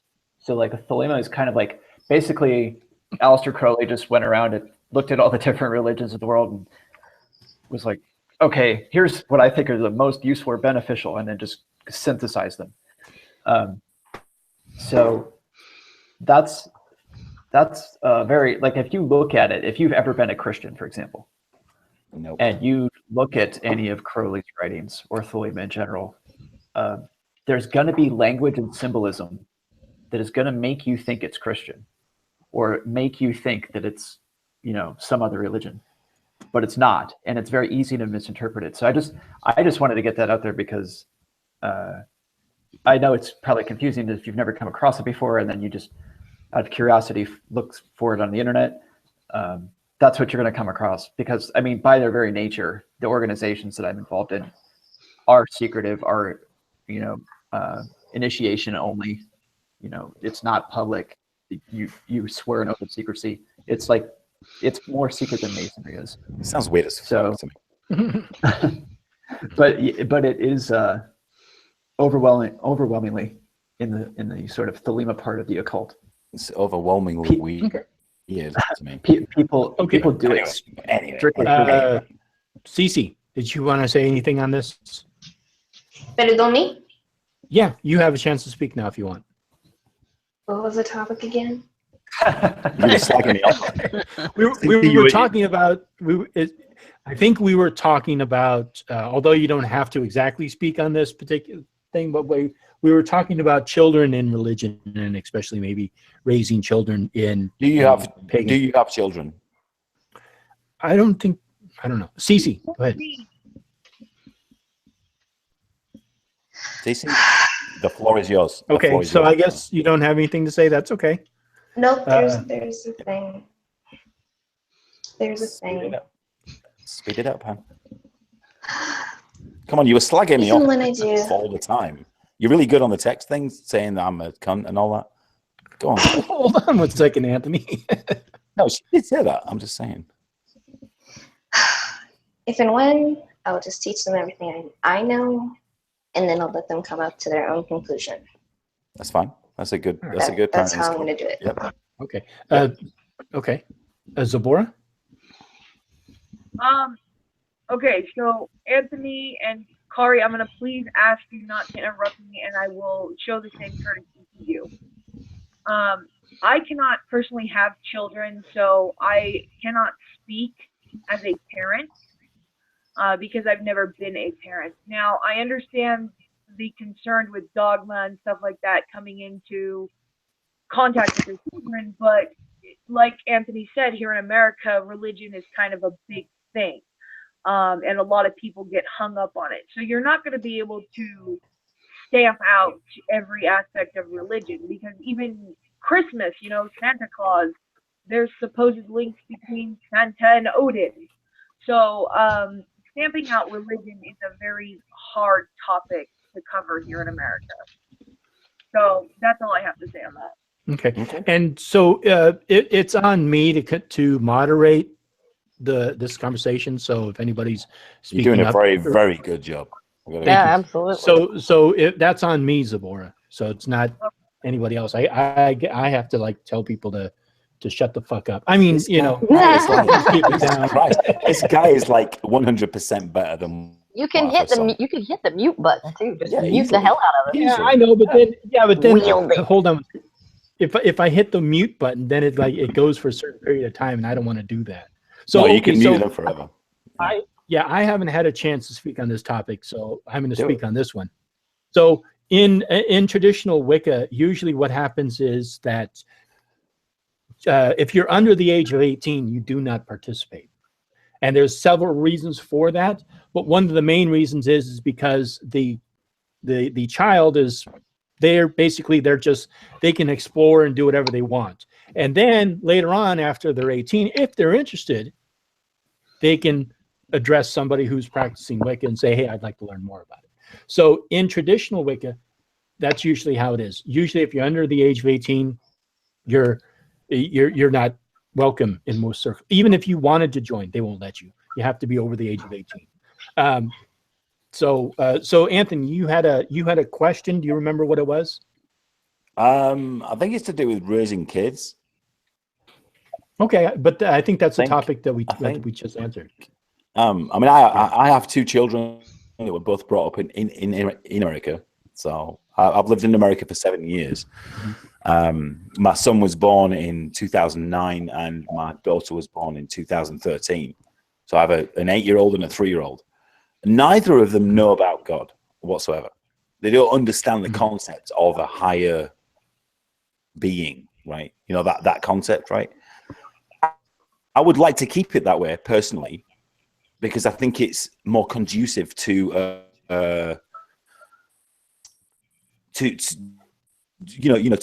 higher form of thinking.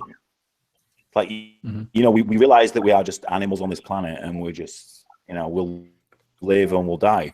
We haven't talked about death yet, right? Even though their grandma, my wife's grandmother just died maybe 2 months ago.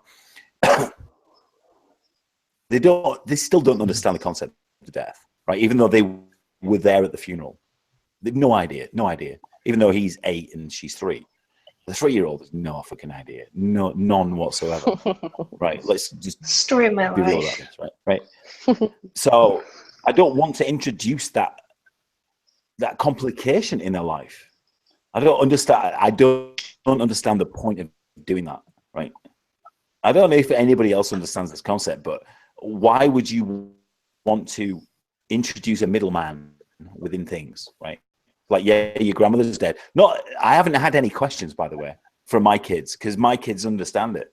They're just not even bothered about it at this point. Even my 8-year-old doesn't give a shit. He's bothered about his Minecraft. He's bothered about his school, and that's it. And that's all I'm bothered about. He wants to be, you know, schooling and learning shit and all that kind of thing. So I'm sorry, Anthony, what's the question? What's the question? There isn't a question. I think somebody had a question. It was the kid question. That's what it was. Okay. All right. So it's more, you're just kind of like commenting about. Well, I think somebody had a question, but I kind of forgot it. I don't know. Yeah, that's all right. Okay, so I know Ray's. Were you the one who had a question before? Or I know Carrie, you have one. Ray's, what's your question, and then I'll get to Carrie. Okay. Now my question, for really who wants to answer, but I was thinking, Carrie, Risky, and Anthony. When somebody is having a religious experience, for example, when I feel like my gods are actually there and actually hearing me, what do you think is actually going on either in my brain, or what do you like neurologically, or what do you think is going on psychologically, or do you think I'm deluding myself? Or can I just butt in there real quick? You're imagining things, basically. That's all you're doing. You're just interjecting an imaginary being into the middle of whatever is going on. That's it. That's a fair answer. Okay. I'll go next. So religious experiences. I have witnessed people falling on the floor, speaking in tongues, crying, weeping, and this is in like church atmospheres, like Southern Baptists, Pentecostals, that kind of good stuff. So I've witnessed this kind of stuff before. I've been inside of holy buildings where the entire group just has that empathetic reaction off of one another, and it's kind of like laughter. If somebody's in a good mood, you're most likely going to be in a good mood around them. But when it comes to an individual, like if you're on your own, doing whatever it is that you may be doing, which is your not your religion, your ritual, excuse me.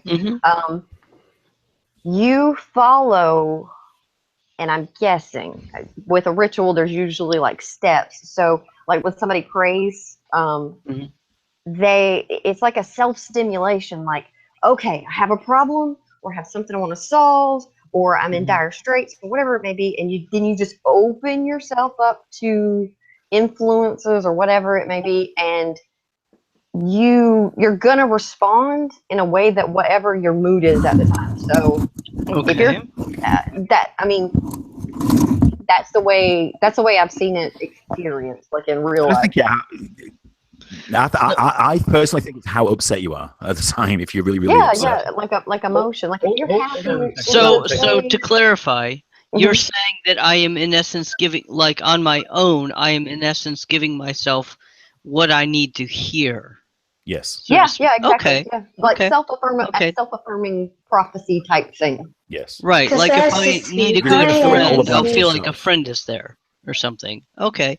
That makes sense. That makes sense. All right. So that's how I see. That's the only Heathen, can I just ask you one question, Heathen, before we carry on? Actually, hold on a second. Hold on a second. Raise, what was your question? Because I stepped out for a second. Sorry. I asked a question for clarification. So is that the one, or? No, he wasn't the original one. I just missed it. okay. So. The original one. Give the guy a break. Because I want to give everybody else who's in the chat an opportunity to speak on this topic. Sure. So it sounds like what people do when they enter into a ritual, or what they enter into a prayer, what they think they do. Well, he asked me, how can I explain the feeling or the experience that what's going on? Yeah, what's going on either neurologically or psychologically or sociologically when I have a religious experience, when I feel the presence of my gods, what's going on? Hi, on psychedelics. No, I don't actually do drugs, especially not in ritual. Okay, so Nala, did you want to speak on this topic? Well, I think it could be a psychological. It can have many factors. There is things that the mind can trick. So for all we know, when we're doing a ritual, it can be a spiritual thing where a deity is calling out to us, or it could be purely giving us what we need. And to be honest, you can't. Only the person themselves could probably answer that, if they could even answer that. There's a lot of theories for it. Answer to it, really. There's science behind it, though. Okay. So it's been studied a little bit. Like I said, there's lots of Risky. Yo. Did you want to speak on this topic? Yes, but could it please be asked again, just so I want to make sure I remember it. Good, Alex. Carrie, do you want to sum it up for him? Basically, how do you explain somebody's religious experience psychologically, chemically, hormonally, neurologically? How would you, as an anti-theist, explain that? Yeah, I just think it's a psychological experience, just like any other event in your life. You know, the more intense it is, the more it's going to affect your thinking and your perception of things. So, like, for example, if I'm going to do some kind of solo work with some type of ritual, I am fully aware that what I'm about to do is not literal. I'm playing a trick on myself. I'm tricking my brain. Okay. So it's a state of mind, the same way that Sam Harris approaches meditation. Yeah. Okay. Cece, did you want to speak on this subject? No? Okay, Zabora? Yeah. So I'm actually in a line with you guys. I don't believe that deities exist outside of human consciousness. So when I do a spell or something like that, it's all psychosomatic. It's just my subconscious responding to it. So if I see somebody falling out in church or something like that, I'm sure that experience is very real for them. The dopamine is going off and endorphins are flying, and I'm sure it's very real for that person the same way that it's very real when I have an encounter with my deity. But I don't think that it's something that exists outside of humans. It's not something that, like, whales don't have God, that kind of thing. So for me, it's psychosomatic. Okay. All right. Yeah, and I mean, my beliefs are pretty complex, but I do, like I talked earlier, I talked about certain levels. I think, yes, there's a psychological level, but then I do believe that there is also the ability to manipulate and cause things to happen. And that's just been my experience, but I don't have there's no way I can put it on a scale or whip out a ruler and measure it or analyze it or put it under a microscope. I have a magical record that I keep, but everything is subjective and everything is traced back. Nothing pops into existence just poof, like Harry Potter. There's always a chain. There's always a causational chain that you could follow back and say the reason why this happened is because of this, is because of this, because of that. So it's not like something pops into existence, but that's what I believe can happen with magic. Okay, Carrie, do you have a question? Yes, I do. Okay, so in regards to the Wicca followers that are here, do you? I have to ask this before I ask the bigger question. Do you each have a deity that you turn to? You don't have to tell me what it is, just like a yes or a no. What I would consider a deity, like an outside thing that you would address. Not Wiccan. Okay, that's okay. I don't know if the correct terminology. Nala, go ahead and answer that. If you know. Yes, I do. I would address, but I don't use it in everyday life because I personally, with my beliefs, I don't feel like you should ask them for everything. Like, what I noticed from Christianity is they pray to their egg for things. Okay, well, I'm about to hit you with a way bigger question. I just needed to know if you guys have like a deity or that you look towards, because it's going to associate with that. Okay. So basically, hold on one second, Carrie, because before you ask your bigger question, I want to go down the line and everybody who identifies as Wiccan give an opportunity to. Just say yes or no. Yeah. Okay. But I mean, is your question specifically for Wiccans or is it just for pagans in general? Pagan, yeah, whichever. I don't know what terms to use because I know you all believe a little bit differently. So do you, in your belief system, do you have a deity or a source that you look to or you invoke or many or whatever it may be? Okay, I understand. Okay, Raise. The short answer is yes. Okay. Okay. Risky. I'm not Wiccan. But no. Okay, or But if you're pagan or any anything? kind of pagan, No. no matter your conception of deity. Hold on one second. No, Okay, I'm not that's all right. All of my turn pagans. No. That's okay. Cece. Yeah. Okay, Zabora. Okay. Sort of, yeah. Sort of. Sort of. Okay. And then Okay, for me, well- no. Yes. So what's the big All right, question? I knew that one about you. All right, so the bigger question is, and Nala is the one that like popped it into my head because she made a comment earlier about not really knowing if another god was real. Like Christians believe in Christians believe in the Judeo or the Abrahamic branch of religion. So, my question is, most religions or groups usually borrow from one another. Like they pull certain things from an incarnation that happened before their time, possibly.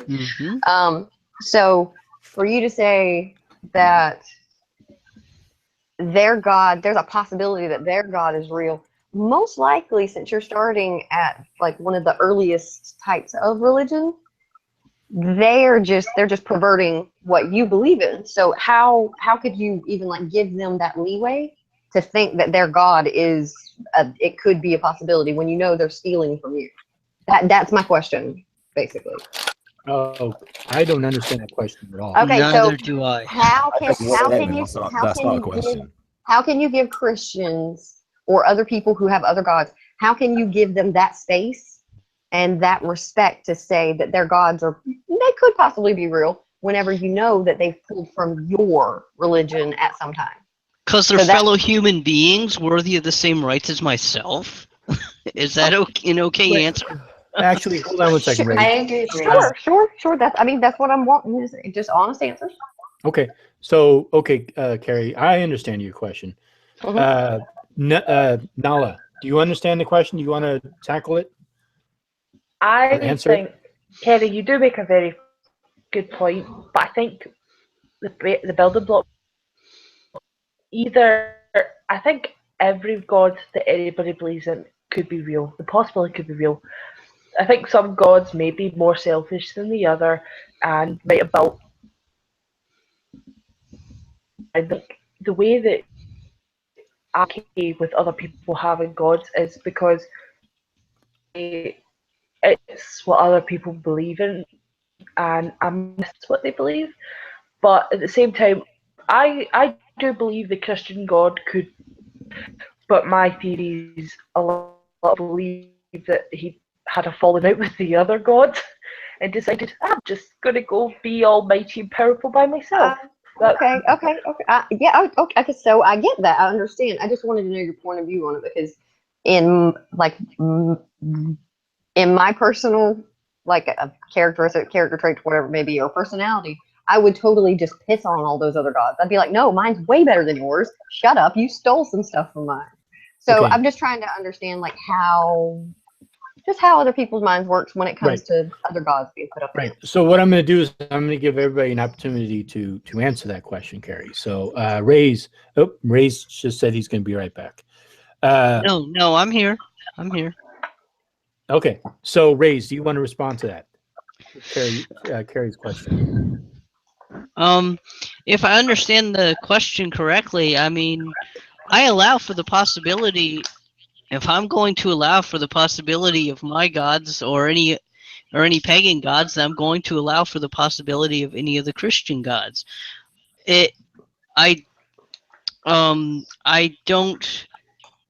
can respect somebody's prerogative to believe and respect the right to assemble and practice and all this without necessarily respecting the specific beliefs or agreeing with the specific beliefs. And I can respect beliefs I don't agree with. And I gotta say, to me, that's like asking and there are pagans who do try to reconstruct some sort of broader Indo-European, as old as it gets religion.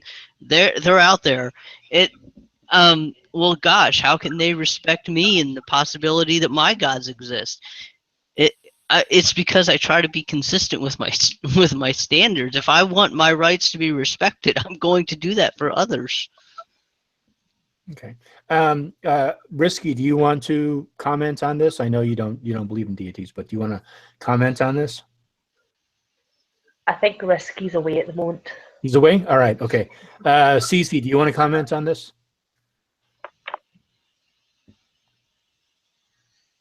Wow, okay. Zabora, do you want to comment on this? Yeah. So I'm Kemetic. I follow the Egyptian religion, and I think that this is a really appropriate way to start this conversation because the Egyptians have multiple creator deities. So you have Amun in one section, Ra in another, Ptah in another, Hariships in another. And how can all of this be true despite them all being the same, claiming to be creator? So in the Western world, we have the concept of either or. But in ancient times, in ancient Kemet, we had both and. So I can accept my God as being real for me. Mm-hmm. I'm sure that a Christian accepts their God as being real for them. So because I don't believe that deity exists outside of human consciousness, therefore my gods are real for me, their gods are real for them. My truth is my truth, their truth is their truth, and they may not be the same truth. But they're both legit. Okay. All right. All right. And then I'm going to comment on this, and then I'll come back because I think Anthony's going to take off.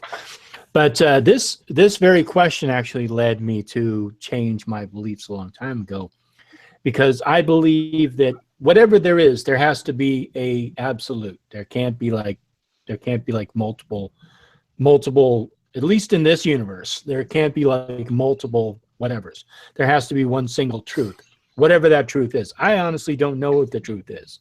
I'm very happy with the people who do know what the absolute truth is. I don't know what it is. But I just go with whatever I believe or what I think is the best, But actually, this question, I can only, if there is a deity, there has to be one.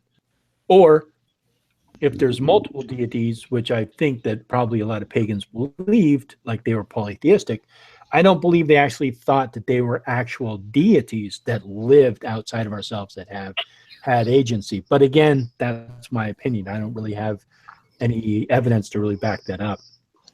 But Skull, did you want to say something because you have to leave? I'm leaving. I've been up since like 7 this morning. I'm tired. Okay. Yeah, anybody can believe whatever they want, right? I have no problem in that whatsoever. It's when those beliefs start infringing on my rights. Mm-hmm. That's when I have a problem. Yeah. And living in America, it seems that those rights were being somewhat infringed. But having said that, you guys are pretty benign. I have no problem with anybody here. Having said that, CC, what is your fucking problem? The green girl. Opening the can of worms, huh? No, not really. Yeah. I mean, she was calling me a cunt and everything. I just want to know what happened. I really don't remember what happened. I know you two are going to get into it, Anthony. So no, I'm not wanting to derail anything here. Cece, before I leave, no, you gotta. If you're going to have one last question before you take off, you can't just drop a bomb like that. No, I'm okay. So my last question is, Cece, what is your problem, honey? Because I really don't remember. If you two can talk offline about that. I'm not gonna make space for the two of you to go back and forth. If you guys want to duke it out, you can duke it out somewhere else. Okay, Anthony? Is there anything else you want to say? Cece, are we cool? No. Okay. You two can duke it out somewhere else. Thank you for having me on, man. All right, Anthony. Good night, Aunt. Thank you, darling. I appreciate it. Astra. Bye.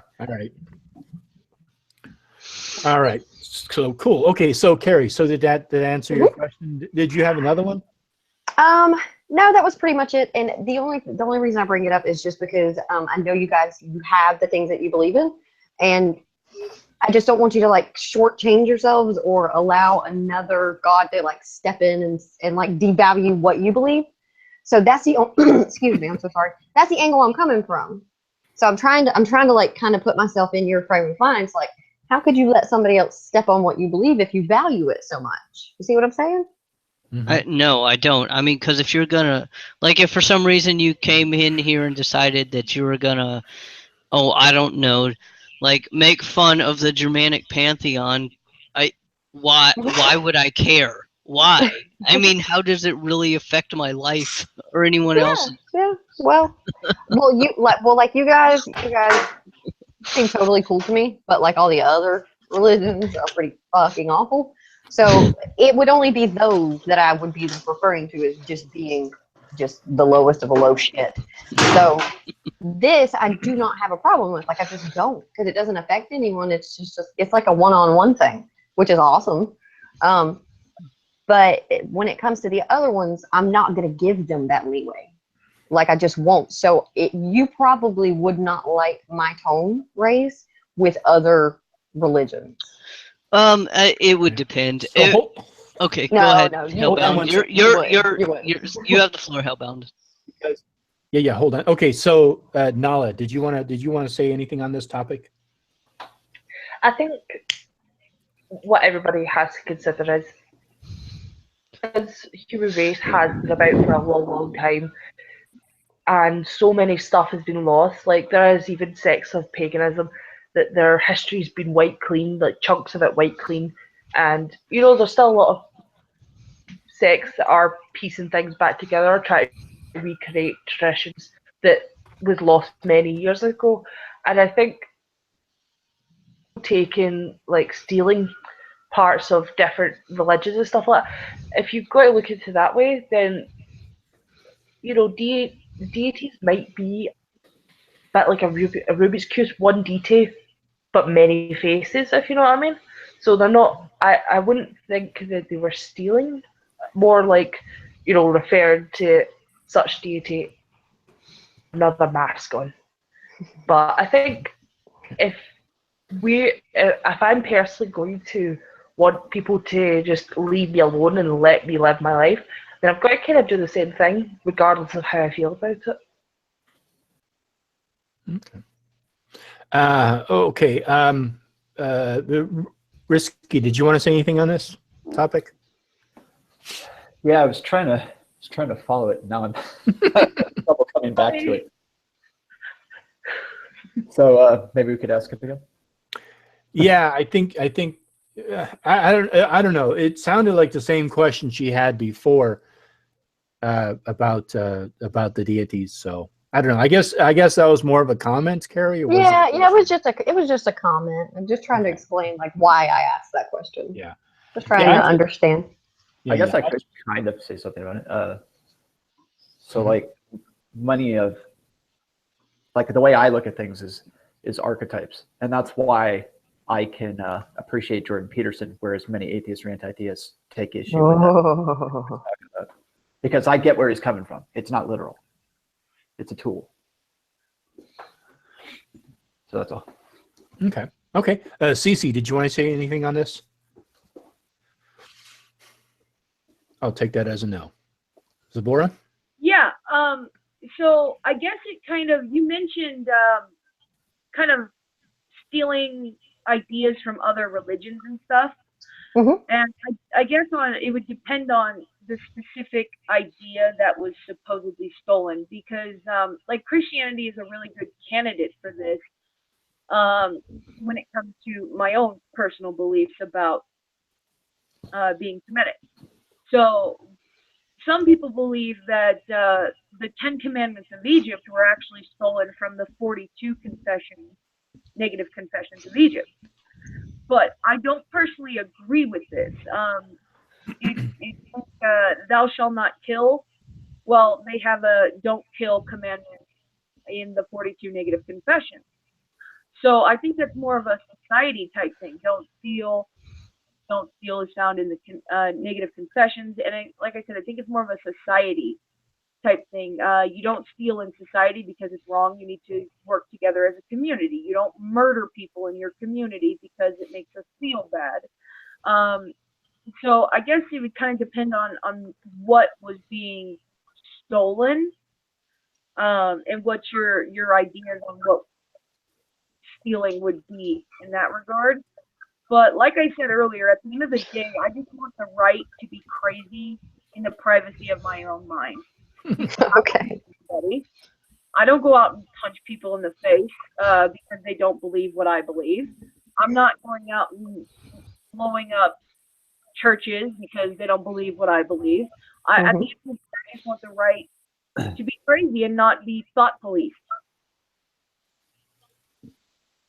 I agree. I totally agree. Yeah. So, all right. Okay, cool. Yeah. And I mean, I think I touched on this earlier before. I mean, I think that there has to be one absolute. I don't think that there can be multiple ideas. I think that there has to be one out there, and that's it. You know, I don't. It's like life after death. If there is anything, it has to be universal. I don't think it's subjective. I don't think like Hindus are being reincarnated and Christians are going to hell or heaven, and people who don't believe in it are just not going to heaven or hell or being reincarnated. I think it has to be across the board. Whatever happens after death, and I don't know what happens after death, but whatever it is, it's universal. There's no like, it's not subjective. It's definitely, it's like, you know, whatever it is, it's like the rising and the setting of the sun. You can't change it. It's just the way it is. We just don't know what it is. You know, for those who don't believe anything, that's it. It's the end of life. For other people, it's reincarnation, you know. But again, I don't know. I haven't died yet, so I don't know what happens afterwards. And unfortunately, the only time you get an answer to that is when it's too late. Right. Then you're not able to process the answer you just received. Well, right, Catch exactly. 22. That's it. Exactly. That's it, you know. No, yeah. Can I say something else, or are people still queued up to say stuff? No. I think we've all we ran the gamut. So, but did you want to talk in this topic, or you have another question? No. I just wanted to say to Kari. No, I understand. Like if you're talking to apologists, I get having a different tone with those people because I've been around the Mulberry bush with apologists. So. We see apologists aren't concerned with truth, they're concerned with recruiting. And so they're not going to be honest. They argue in very bad faith. The rest of us, we're concerned with truth. We're live and let live people. It's whatever. And, you know, I see you as a live and let live kind of person, so it's whatever. You know, the answers you gave me, you know, they're succinct, they make sense. You know, I don't hear that you're trying to get me or something. So, no. You know, I mean, I don't think your tone has been bad at all. I mean, you know, even Anthony, he was a bit snarky, but you know, I don't think he came in here with the intention to like piss us all off and mock us. That's just the English shit coming out of him. He can't help it. Right. Right. Yeah. Right. I'm saying I'm not upset with that. It's just it's a bit okay. So it's a bit snarky, but that's fine because he didn't have like this bad intent. He wasn't trying to come in and make it impossible for us to talk or try to get us to incriminate ourselves or something like that. No. And see, that's usually the way people perceive us whenever we ask these types of questions. They're like, I'm not going to answer that because you're trying to set me up. And it's like, no, I just really just want an honest answer from you because I gather this information and then I apply it to what I see as reality. And then I go from there. Yeah. I mean, it's very easy for people, especially on the internet, YouTube. If you have any kind of a belief or ideas or anything that's kind of like different or kind of odd or anything. Yeah. If you put yourself out there, you open yourself up to ridicule. And that's just the way it is. And me, myself, I've dealt with that. It doesn't really bother me. I'm from a generation where, words don't do anything. People can sit there and scream. And I've literally had people like 1 inch away from my face calling me a faggot and all this other stuff because I dealt with stuff like that in the work that I did, the line of work that I did, but it doesn't bother me. I really don't care. I don't mind putting myself out there and putting my beliefs out there. That's when I created a YouTube channel and I started doing videos on Wicca and stuff like that. I knew that I was going to get people who are going to come and challenge my beliefs. I don't mind that. It doesn't bother me. I actually feel like it takes a lot of courage for people like us to come out here and talk about our beliefs. I would agree. Absolutely. Especially when you have people like me lurking around just waiting to pick that shit apart. It could be a pain exactly. in the ass. I understand it. But I get the same kind of shit from my critics, like Christians and is the people who follow Islam. They come after me like you would not imagine. So I totally get it, but I do put my opinions out there, and they're going to be picked apart as well. And I don't have a problem with it. I love this kind of stuff. And also the other thing with, especially like if you criticize Islam, then you get people who like, they come in and they want to kill you. They just, you know, they completely want to show. I mean, I had a parody video that I did called Islamic Wicca.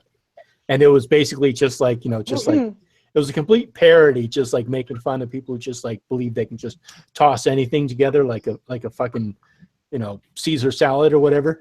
And that's just not how you put religions together. But anyhow, I've had all kinds of people like threaten me and do all kinds of the you infidel, you don't know, if I ever find you out on the street, I'll kill you. Islam and Wicca don't. And I'm like, you didn't watch the entire video, did you? It's like if you watch the video, you realize it's a parody. But no, you insulted the prophet, you know. Yeah, seriously. Yeah, you cannot criticize Muhammad. You definitely cannot draw him. Okay, guys. Well, I think I'm gonna go because I've been here for a while, and it is almost 6 a.m. here, so I am sleepy. But it was very nice to meet all of you. I would enjoy speaking with you again. Absolutely, it's been fun. All right. Yeah. All right, Carrie. Thanks. All right. Good night. See you later. Good night. Good day. Good night. So, all right. I think I'm probably going to wrap this up because it's almost 10 o'clock. But yeah. Because I think that especially like risky when you were talking about Thelemites and all that. I think that people who don't know about the occult, I mean, it's just they don't know. Yeah. It just goes right over their head. I said it more just for you. I figured nobody would have it. Right. My love. Yeah, but go ahead. Do a Wednesday like occult chat kind of thing. What were you talking about earlier? Oh yeah. So this is what I'm going to start doing. Is I'm going to start doing my Wicca 2.0 series again. And then I'm going to have Patreons. Whoever wants to become a Patreon, you know, they'll have access to that Wicca 2.0 series for 1 week before it's released. And then like on that Wednesday, when it gets released, I'll have a hangout and I'll talk to people about the Wicca 2.0 series, and then answer questions that people might have about Wicca that I can answer, because obviously there's some stuff I can't answer. And then we would talk on that topic. So it would be focused on Wicca 2.0 or Wicca in general, or magic and the occult. And then the Saturday hangout would be just kind of like a more random whatever people want to talk about sort of thing. So I'm going to start doing a Wednesday hangout. I'm thinking probably maybe 6 p.m. Pacific time. And I'm going to be doing that probably, I don't know. I'm let's say June. Let's say I'm going to start doing that in June, because I'm going to take a week off from YouTube for a bit, just to kind of focus in on other stuff and get some videos I need to do out of the way. But I also wanted to get people's feedback on like what would be a good like Patreon rewards for people. Because like, you know, if you're a $1 Patreon, that's just, you know, I mean, that's you're help supporting the channel. But like people who donate like maybe $3 or $5 or more per month, I was thinking like, what kind of rewards could I give people? And I just don't. So I would sort of wanted to open that up for what people think would be good rewards for people. You know. What about giveaways? I'm sorry, Zebora, what? Do like a giveaway or something for your Patreons, like win an instance that you empowered under the full moon or something. Right. Okay. So like crystals, wands, tarot decks. That's right. Hellbound. Yeah. Right. Okay. Or maybe a Lee Strobel book that you got at a thrift store or something.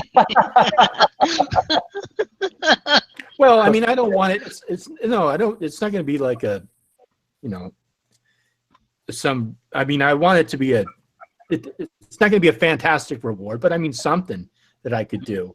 A giveaway. Honorable Yeah, mention a giveaway. Books. I don't have any books I want to give away. No giving away books. Yeah. Hey, give away a copy of the Equinox. That's totally cheap. Okay. I'm kidding. That's like hundreds of dollars, almost thousands. Yeah, there's a book that I want to get about Baltic paganism, and it's like $300. It's disgusting how expensive some of the books are. If you get into academic stuff, it gets up there sometimes. Wow. Well, one thing I was thinking was I could do incense. So like for somebody who like does like, let's say like a $10 a month Patreon, give them a 2-ounce bottle or 2-ounce bag of incense. Yeah.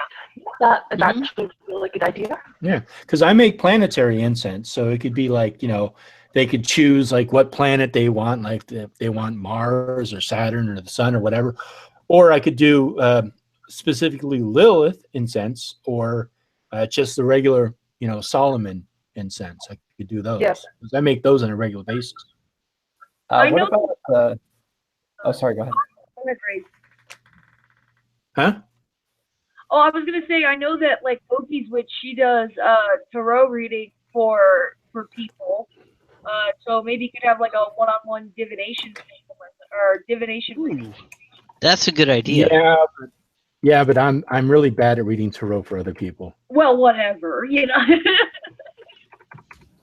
Yeah, I agree. That's a good idea. Thanks, Labora. Anybody else have any ideas? What about I don't really know if Wiccans use this a whole lot, but Thelemites use oil of abramelin. Okay. Yeah. I mean, I could make that. Yeah. So yeah, like oil.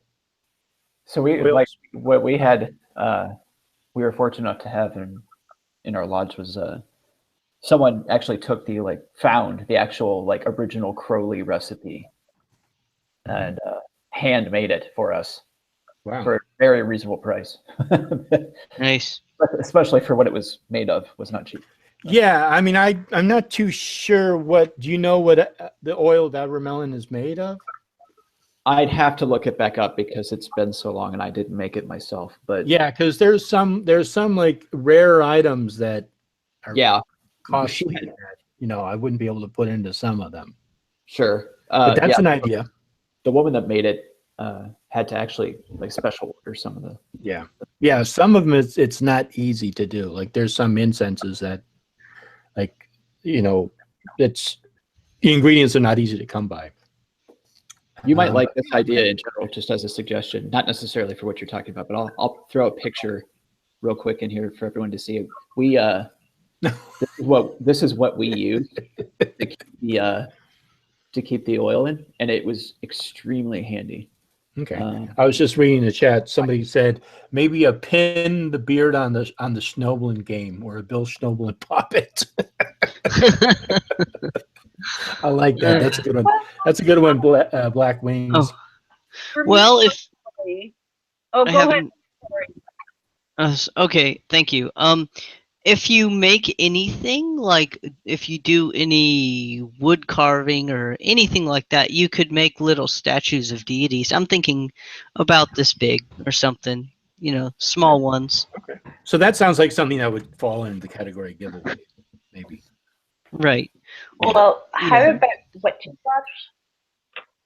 How about what? Witches ladders? You know, the little knot charms?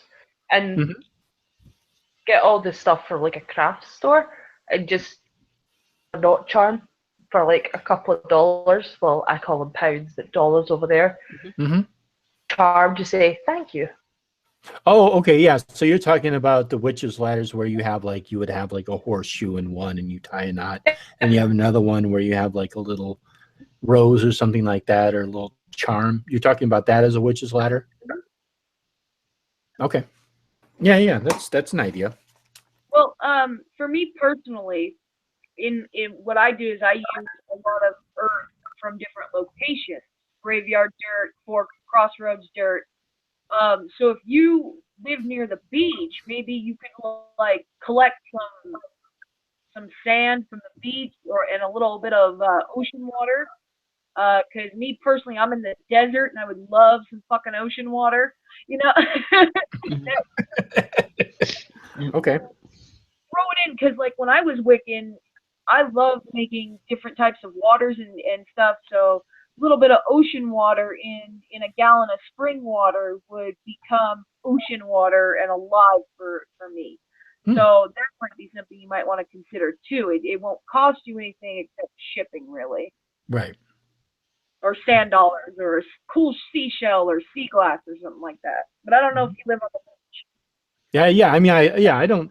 I mean, I have to take a bus to the ocean, but it's not that far. Yeah. And I haven't been out to the ocean for a long time. So yeah. Oh. Okay. Well, those are definitely some good ideas. So yeah. So that's what I'm doing. So I'm just, because I kind of revamped my Patreon page a little bit, and I want to do another video on it, and then just give people some good, decent rewards. You know, something that would be feasible. Oh, I froze up for a second there. But yeah, so that's a good idea. Okay, thanks. Yeah.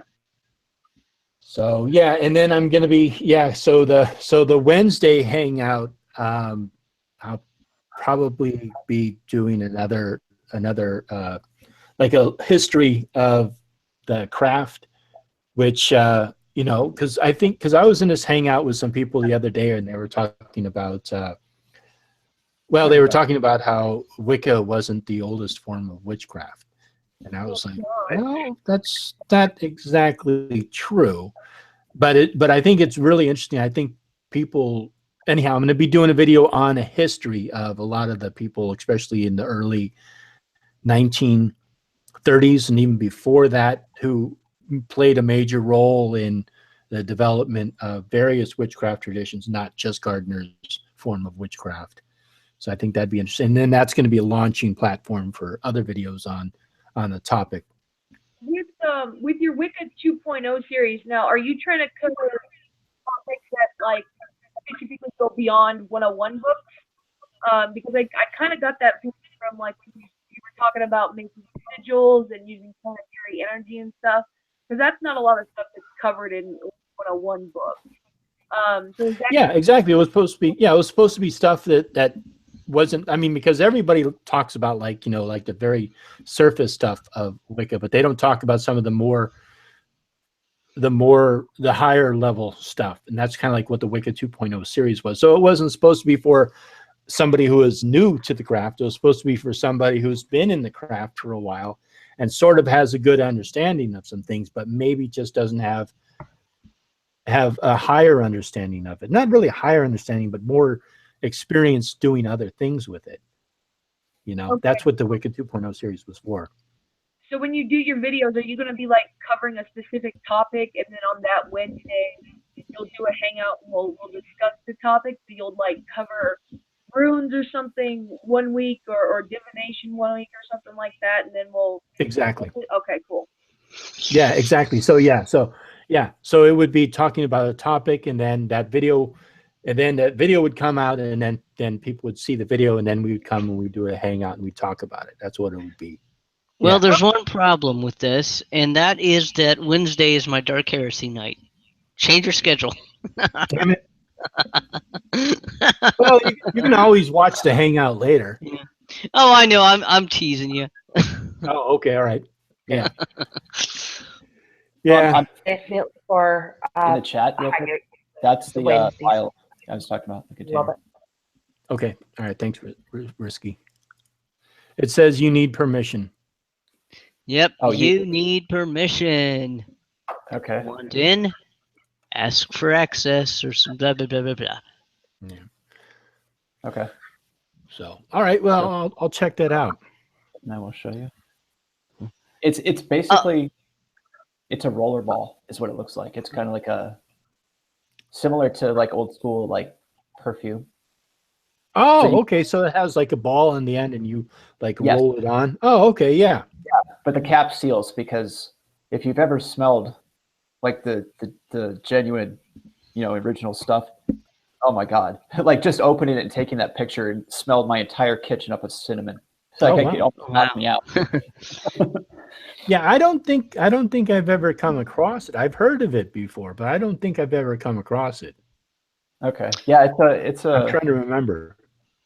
You might be able to find it because it's debatable because it's alluded to in a lot of Crowley's writings, but it's hard to like make out the exact ingredients. You have to like piece together different things from different books to figure it out. It's not an easy thing to make, too, right?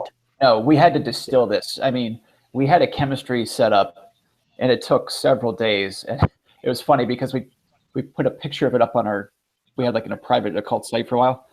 And we were laughing because it's like people are going to think this is a meth lab. The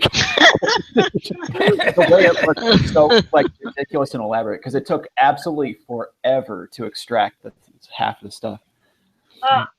Cunningham, his oils, incense, and brews, and he actually has it listed as 3 ingredients, and it's 2 parts. Oh, okay. 1 part wood aloe and 2 to 3 drops of cinnamon. Now I'm sure that's probably wrong or very simplified, but he does seem to have a recipe for it. I heard. Okay. I'm having a hard time. Now, slightly off topic. Risky. I'm curious as to whether you'd be willing to just come on the show for, like the whole few hours and just be interviewed about Thelema, because I don't know very much about it, and I would be really eager to just sit and listen and learn about it. Sure. I mean, I don't consider myself like an expert, especially because of the initiatory nature of it. So like, for example, you get documents at each stage that you are sworn to secrecy.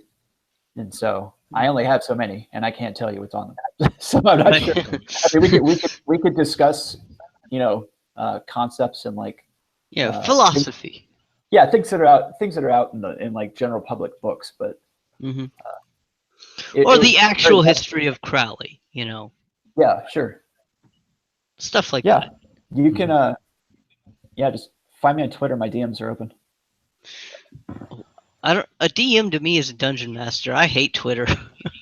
It's a direct message. Oh, okay. Well, do you have a show that's coming up? Raise? Do I have a show? Yeah. No, I don't have a show. Do you want me to have a show? Oh, okay. Well, no. It just sounded like you were inviting Risky to appear on a show. So I was wondering what show. No, I was no. Look, last week you had said something about wanting to have a show about Thelema, and we have a Thelemite here. So I was thinking, put 2 and 2 together. We have one, so maybe you want to do a show. Oh, okay. Yeah. So I was kind of inviting him to your show. Yeah. Oh, I was wondering because because when you started, I didn't want to like jump in there and say no, be on my show. But so that's why I was like, that's an excellent idea, Raise. I mean, if you want, I'm glad you're not like offended because it's last week you had said something about wanting to have a show about Thelema, maybe. So yeah, definitely, yeah. So I mean, Risky, if you want to do that, that'd be great. And it's not like Carrie's set up, but it would be on Skype. Okay. But yeah, because I do it through OBS. Oh yeah, and then yeah. Okay. And we could do it via Skype. When is it? Because it depends. Well, it's a show that I kind of like schedule people whenever. Like it's not a recurring show. So you and we could set up a date and a time that works for us. Oh. And then so it's just like I just schedule it out so like we could do it like, let's say for example June 1st, whatever. Oh. And then we'll set up a time.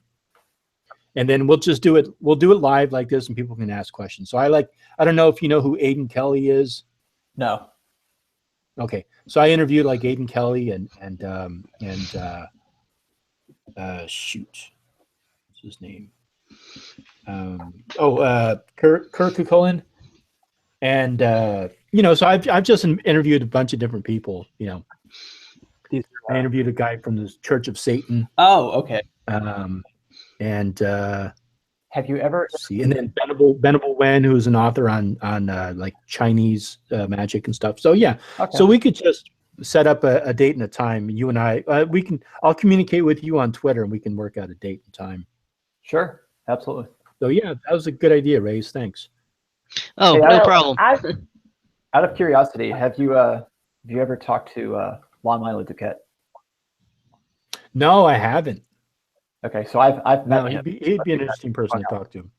Yeah, no, we've hung out a few times. So okay, he's a cool dude. Have you ever been to PantheaCon? No, nope. Okay, because I know Lon has been to it. Yeah, he goes all over the place. the OTO definitely foots the bill for him. Oh, okay, good. Yeah, good. Now, do you live in the United States? I do. And which lodge do you go to, or do you have an OTO place that you go to? So I threw the link earlier in the chat. So I was initiated in a different place, but Second Mont out of Portland, Oregon, is where I attend most of it. Now I'm affiliated with a different lodge, but I'm a long distance member, because there's a rule in OTO where if you're far enough away from the closest lodge, that they relax the requirements and the dues and all that stuff, and you're still allowed to affiliate. So that's where I'm at right now. But I'm pretty dormant in OTO. AA is way more my thing. I'm definitely like up the solitary bed. So. No, can you tell me what AA stands for? Take Probably not, right? Here, yeah. There's man, I wish I could. So it doesn't show my pictures. Is that what you're saying? Huh? Were you guys saying it doesn't show the pictures I was throwing in the chat? Like you need to. No. I was just joking with you. Oh, okay. Well, I do need permission. Okay, Google Drive, you need permission, and it says some other stuff, but let's see. Request access. I was under the impression, Risky, that you can't tell me what AA stands for. Oh, well, yeah. Yes and no. But I could be wrong about that. Yes and no. There's different. There's different names. Well, I have a question then. Why are Thelemic organizations quite so secretive? I mean, I guess this is just gonna be my opinion. There's not really a fact of the matter that I'm aware of, but Bill Schnoebelen, that's why. Yeah, really.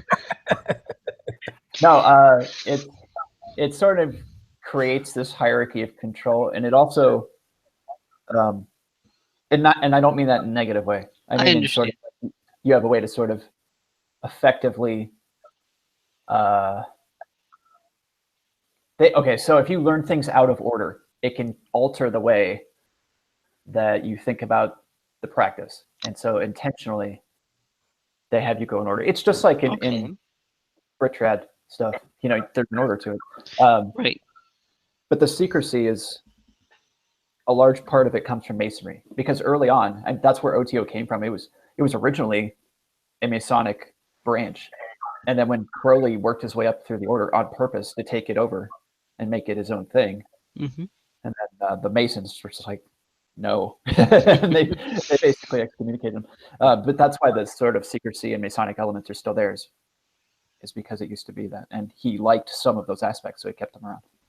Okay, so it's like if you learn stage 3 before stage 1, it's going to color your stage 1, and then your journey is not going to be necessarily authentic, or Correct. like right. It's kind of like instead of having the Fool as the first card in the deck, it's like putting the Hermit as the first card in the deck. Right. Yeah. Let's jump to the Star or something like that. Yeah, exactly. Right. Or in addition to that, it's a lot of it wouldn't make sense if you went out of order. Yeah. Now, right. most people don't talk about, like in OTO, it's extremely taboo to ask anyone what their grade is. Like interesting. Yeah, and it's that way on purpose because it creates this sense of equality amongst everyone. Oh, so Risky. So, are you familiar with Crowley? Yes, very much. Okay, so I was under the impression that he was not that he was. How high of a Mason degree did he get? Oh, I was under the impression that he was not a Freemason. So I'm not extremely familiar with him historically as a person, but so I couldn't tell you off the top of my head his degree. But basically, that's what he did: is he hijacked this Masonic branch for the purpose of creating his own thing. And in order to do that, he had to, basically, I don't know if he was like a lodge head or what, but he definitely had to work his way up before he could start changing rules and things like that. Yeah, because I know that the I forget exactly which number branch it is in England, but they do not recognize him as a member. Right, exactly. So they're considered a clandestine lodge, is what Freemasons call the OTO.